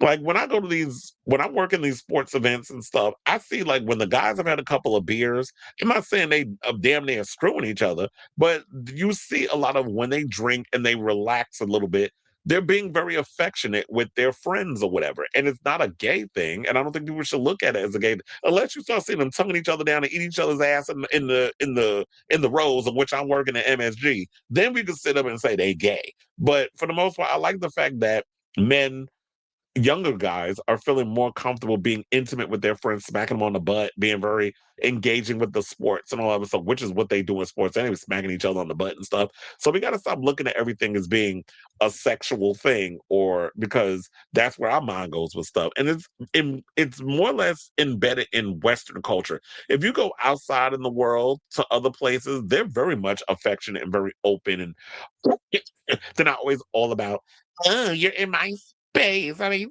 space. You know how some people get with all of that, where it's like, oh, if you're a little too close to people, they get all like, what you trying to do? So y'all didn't relax with that. And that's what's because it's embedded in our culture, the religion and all that other mess, that we're all more accepting of violent things happening, but intimacy is a negative. So Hudson has been making his rounds as of late. He recently showed up, I think last night, he was on Jimmy Fallon. And Connor's story, I believe, is going to be at the Golden Globes along with Hudson. They're going to be presenting at the Golden Globes. We already saw that Heated Rivalry was nominated for a GLAAD award. The show is definitely breaking boundaries, and I'm hoping that with the success of this show, because we've been talking so much on here about so many queer-based shows are getting canceled, but to be honest, a lot of those shows that were coming around, I kind of found them boring. So it's no shade. I kind of see why a lot of those shows got canceled. But to me, it's like the first. I mean, Heated Rivalry is the first show I feel like in a long time that's queer coded, or queer based. I can't say queer coded. There's nothing coded about it. It's like in your face, but a queer centric show that has me interested is hot guys, lots of sex, and sports. So that's up my alley. So I just hope that we get, with the success of Heated Rivalry, that we get to see more shows like this getting made. I'm not saying it got to be now we got to make a show about closeted basketball players or another show about closeted UFC fighters. I'm not saying we got to do that. But if we can get shows that unapologetically showing men being intimate with each other, but also different stories revolving different aspects of the queer community that kind of follows the formula of that. It don't have to be rooted in sports. If you want to bring the sex and all other stuff in, because people who don't like sex, even though a lot of people be out here thumbing their nose at the stuff, I know y'all be watching. So I say all this to say, what do you guys think of what Hudson had to say? I mean, to be honest, I'm not surprised that people would be reaching out to him and Connor and the person who wrote the books and telling them their stories or whatever. I'm not surprised by that. I would expect that a lot of them would do that based off of the success of the show and how the show resonates. And who knows? I'm thinking like Sean Avery might be right when he was more optimistic, even though I know a lot of people don't like Sean Avery because of stuff he's done in the past. But he was the one that was kind of being more or less a champion for a show like Heated Rivalry, where there was that other athlete, I can't remember, who I believe was a hockey player and he was out and no longer is out, where he wasn't as enthusiastic. He was I guess, cautiously optimistic, but kind of teetered more on the negative in regards to what he had to say. So I'm, as much as this Republican or this Trump administration be trying to hate on the gays and the LGBTs in general, we ain't going nowhere. And I hope that this show helps break this stigma regarding athletes and homosexuality. So let me know what you guys think of this story in the comments down below. Who child the ghetto? Okay, let me see. What is the people saying? I hate it that it bugs me that not all the Heated Rivalry actors are queer. I actually don't mind that it's a mixed bag of people, that we have some queer people on there, some that aren't, because I don't want it to be a situation that you have to be LGBT in order to play the role. Because there are a lot of queer people who want to be able to play straight parts and play these other things. And I don't want the industry to kind of just pigeonhole um, a queer actor into only playing one thing. So whoever's good for the role is good for the role. But I do think that Connor is part of our community, though. He said, shout out to the straight boys loving this show. It was a surprise to see them on my YouTube feed, too. Now I feel like a bad gay for no. Well, there's still time. The show is over. You can finish. You can watch the show. I feel bad because I haven't watched The Pit yet, and the new season starts tonight. And it just got renewed for season 3 before season 2 even came out. Maybe I'm just so invested in Stranger Things right now, but I have no interest in watching Heat of Rivalry. I remember when Heartstopper came out and everyone was talking about it, but I do not get. Well, funny enough, when Heartstopper came out, I didn't care either because I just felt like I couldn't resonate with Heartstopper. Heartstopper felt a little too Disney after school special to me, so it never resonated. Heat of Rivalry feels grown because you got athletes in their 20s who are not in school, they're adults who are having a career but also just fucking. So I just feel like I can resonate with that. Gays like sports. It really is. I know that's what I said. It really is a shock. I mean, if that's the case, we wouldn't have sports bars. We have gay sports bars in New York. And not just in New York, I'm sure in other places, but I'm speaking for me because that's where I reside in New York. So we have gay sports bars. We got boxers. We have gym bar in Chelsea. I'm trying to remember if there's any other ones. I'm sure there is, but those are the only two I can think of so far. Welcome to Derry ate up all those. Yeah, it did. I love Welcome to Derry. I hope it gets all the nominations whenever the award season comes around, but I'm thinking that has to be like later on this year. Maybe we'll hear that. That's why male loneliness is a Western conversation. Guys in other cultures are actually very affectionate with each other. Yeah, because I remember Bruno from RuPaul's Drag Race was talking about that he had to unlearn a lot of the stuff that he had grew up, because in Brazil, he said men are very affectionate. And coming over to America, like American dudes are different in regards of they don't touch me. And I was like, okay, y'all be doing too much. I think and mentally, I'm a little European centric because I'm very affectionate with people too. I'm sad that Boots got canceled. I mean, that could have been it. Bad Bunny hit. Say what now? What Bad Bunny do? He said his visa was banned from entering the U.S. and NFL is now scrambling. Oh, so now Trump trying to be an asshole by banning his visa. First of all, he's American. Puerto Rico is a part of the United States. So talking about banning his visa, that's bullshit. Because how you banning his visa? Puerto Rico was a part of the United States. You said the cast of Queer Soul was mostly straight, but unlike Hudson, they were able to stay what?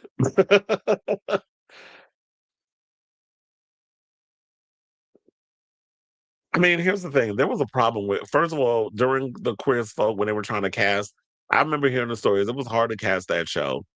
It was very hard to cast that show because a lot of the agents and stuff were not wanting to send their actors out because they didn't want them associated with that. Back, people have to realize in the 2000s, we were still at a point where it was very much a career killer if you were to play a gay part.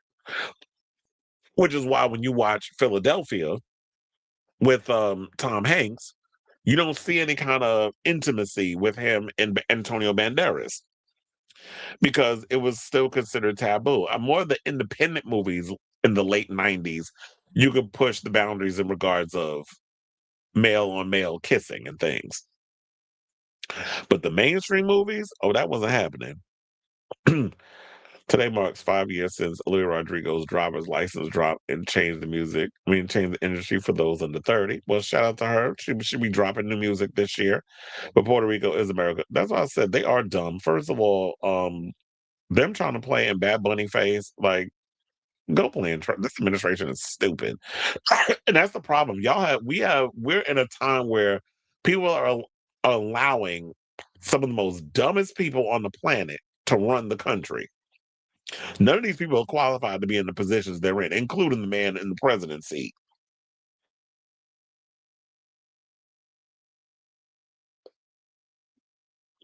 He said, "Thank you for the clarification," because I was sitting here like, "What?" That's wait, what I missed? You said, "Thank you for the clarification."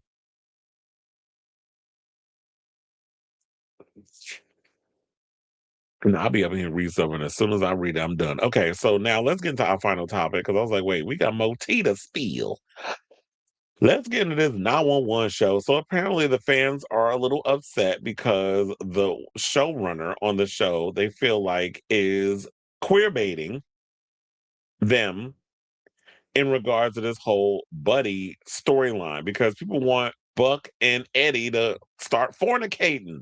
But apparently, they said that the producer of the show is aware of them wanting to ship them, Tim Minear, who is a one of the EPs of the show, and they feel like you just keep playing in their damn face. So the showrunner behind queer favorite procedural drama 911 has caused a stir within the fandom for comments made about the show's most shipped couple, Buddy.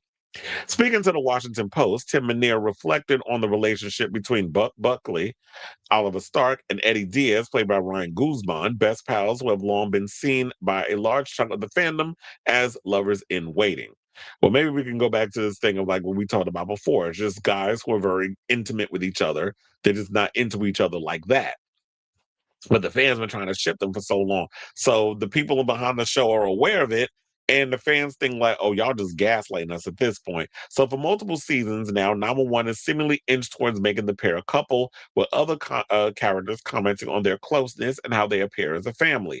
In season 7, Buck also realized that he is bi after kissing Tommy, played by Lou Ferrigno Jr., his now ex-boyfriend, which fueled the flames of fans wanting Buddy to become a reality. Now, in season 8, Tommy and Maddie explicitly wondered whether Buck was in love with his long-term, very close friend. However, despite the potential romance being teased time and time again, Buck and Eddie remain just immensely close buddies. Now, asked about their dynamic, Minear suggested that doesn't think 911 should focus. Okay, first of all, reading is fundamental when it comes to y'all writing. Can y'all make sure y'all proofread before y'all hit send? They said Minear suggested that doesn't think.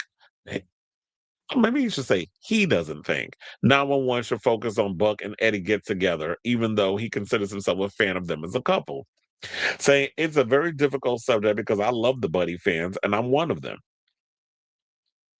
It's different than Heated Rivalry, where that is the show. The show is about those two guys getting together. That's not what this show is. This will probably piss off people, but whatever. This is what I think. I think the possibility of Buddy is what's exciting. So you basically prefer edging your fan base instead of just giving the gays what they want and some women. But and it's on social media, Minear's comments have sparked both excitement and agitation among the 911 fandom, with some interpreting his latter statement that it's the idea of Buddy that is the most tantalizing as evidence that the show's creative team are queer baiting the audience. Saying, did he straight up admit to enjoy queer baiting, Buddy baiting the fans? Like, I guess we all pretty much knew this at this point, but he actually said the quiet part out loud this time, and this is what one person wrote on Twitter. The other person is saying the possibility of Buddy getting together is what makes it exciting. Like he's fully just saying he enjoys the queer bait of it all. A third agreed, saying he really just admitted to enjoy queer baiting people with Buddy. And another person posted this tweet, which I thought was funny, and it said, Buddy in season 16, I fear. And they show Olivia, Benson, and Stabler.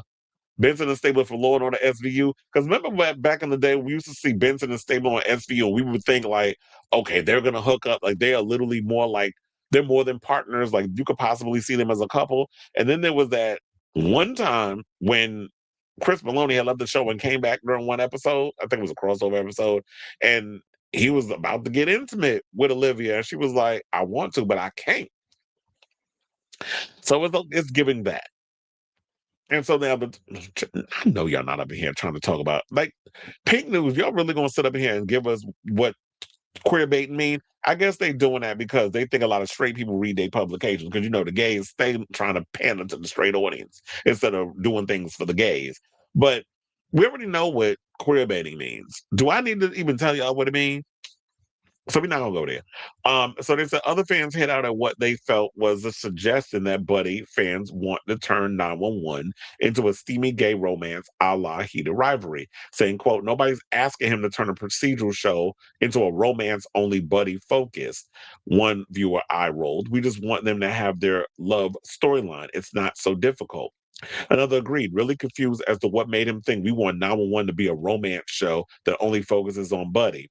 On the other hand, some 911 viewers were just happy to be vindicated in their insistence that there's spark between Buck and Eddie. One person said, I do think we have ignored the obvious elephant in Tim's statement, which is him outright confirming that Buddy has been intentionally written with the possibility of romance implied, and therefore no one can ever call us delusional again. Well, I guess if that's what you took from it, then by all means, niece, congratulations. But I'm on two minds about it. I'm like, yeah, I'm glad that the people behind the scenes are aware, because I'm sure they read all the comments and the shipping that a lot of the fandom does, and they see that they have that chemistry. I don't know if I necessarily want Buddy to be a thing, only because some of the stuff that Ryan Guzman has said in the past regarding trans people and stuff. So I don't know if I necessarily want him to play up the gay thing, unless to just be shady.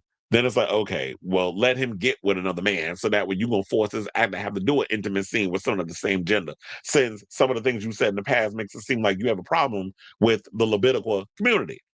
So while I like the chemistry between these two, while I like the fact that we have Buck out here exploring his sexuality, I feel like we've seen this happen time and time again, not just with the gay couples, but with straight couples. Whenever we get to the point of will they, won't they, from like Moonlighting to The Nanny on to this show, once you get to that point of you made them a couple, it kills the momentum, it kills the situation, and the show goes downhill. Because then what if they break up?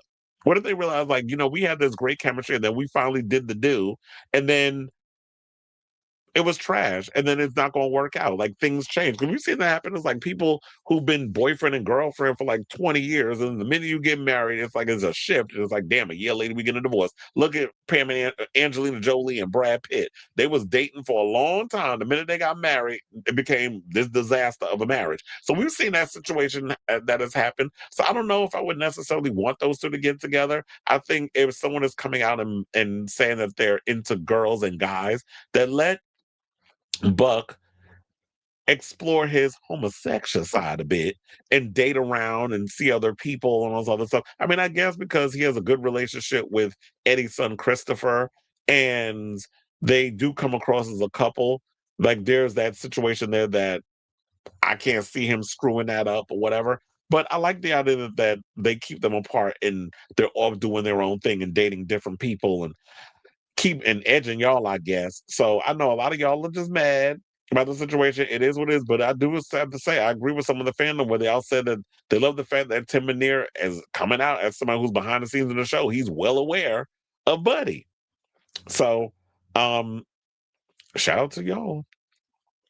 But we'll see how that all how that all works out as the show continues, for as long as it's on the air. So I definitely want to hear from y'all. What do you guys think of this story? Are you all upset with the fact that Tim Minear is like, he's aware of the whole Buddy shipping situation, but he doesn't want to make it the focal point? And I'm saying, nobody's saying that you got to turn it into a full-on screw fest. Like, all we got to see is every time we see Buddy together that they're in la frangre delicto. I mean, I say they got to be all hunching and stuff, that they're literally like, that's not what we're saying. And I think that's probably the irritation that I have when it comes to people in queer representation. Y'all think that when you show any kind of queer representation, it always has to be seeing gays fucking. That's not what we're saying. We're saying that they want to see, people want to see them get together as a couple and see how that story plays out. Because I have no problem with Aisha Hines and her lesbian relationship over there with her girl. So why we can't have it on the man side? So let me know what you guys think of this story in the comments down below.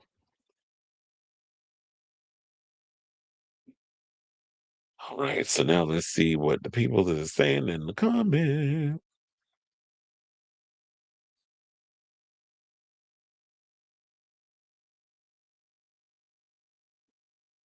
Private Idaho. Oh, I love that movie. That's with River Phoenix and Keanu Reeves. F this show, the heck with the showrunners. Damn them all. I was like, well, goddamn. They said the same thing can be said about so many male duos on TV and film. Some pairings are just better remaining platonic.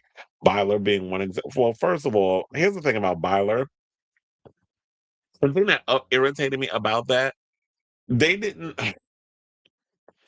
I don't feel like they really try to explore the possibility of something being there.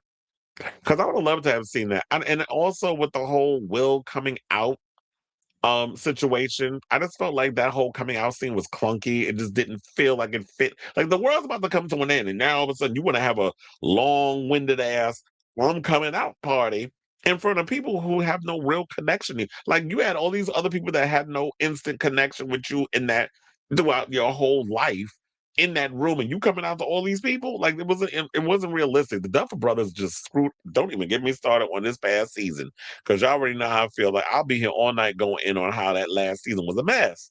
So I would have liked to have seen the possibility of Mike and Will having a thing, or the possibility of something being there. But the way that the show was building up with these characters, it didn't leave room for that, the possibility of that even being explored. Even though the fandom wanted it, it just didn't feel earned. It didn't feel like the writers really explored that. Or allowed it, because child, quiet as it's kept, I didn't even buy Mike and 11. I did not buy that relationship. I was sitting there like, I'm not buying it one bit that these two even have any kind of remote chemistry. You said the idea of Buddy is the most exciting. That's queer baiting. Either do it or not. Just pick a lane. Absolutely. The whole edging thing is like, this is not the old days of Tony and Angelo and Who's the Boss, or Mr. Sheffield and Fran Fine on The Nanny. Where y'all played that whole situation up. Percy Guzman could sit on the rusty nail and twist. I'd rather see Buck and Tommy. That's why I said I like their chemistry together. I don't like that they broke them up. But I want to see Buck explore more of his male on male, not steady. Steady, are you ready? What's going on? Cold, fresh air. Feel the melody that's in the air. Y'all know that song. But anyway. It's funny how like y'all will throw something in there and I could just go right into a song. Shout out to Soul Soul. That was my shit. I remember like when I used to live in Brooklyn, when I lived in the projects growing up, I cannot tell you, like when that song came out, everybody was blasting that shit out their window. That's how I just remember that damn song. I was like, you already knew if it was a hit, people was blasting it out their window. That was what we did back in the day, in the 80s and 90s. Okay. So, but anyway, where are we at? Okay, looks like we're at the end of the show. So, thank you all for tuning in to this crazy, episode of Chris Avalon Filtered. Hit that like button, hit that subscribe button, smash the notification bell. So that way, when we go live with a brand new episode of Chris Avalon Filtered. Have a great weekend. I'm going to be working all weekend and all that other stuff. So, yeah, I'll probably be back Sunday, maybe Monday. Spill some OT and gossip, depending on what's going on. So, yeah, love you all for watching. Thank you for your continued support. And until next time, ciao, darlings.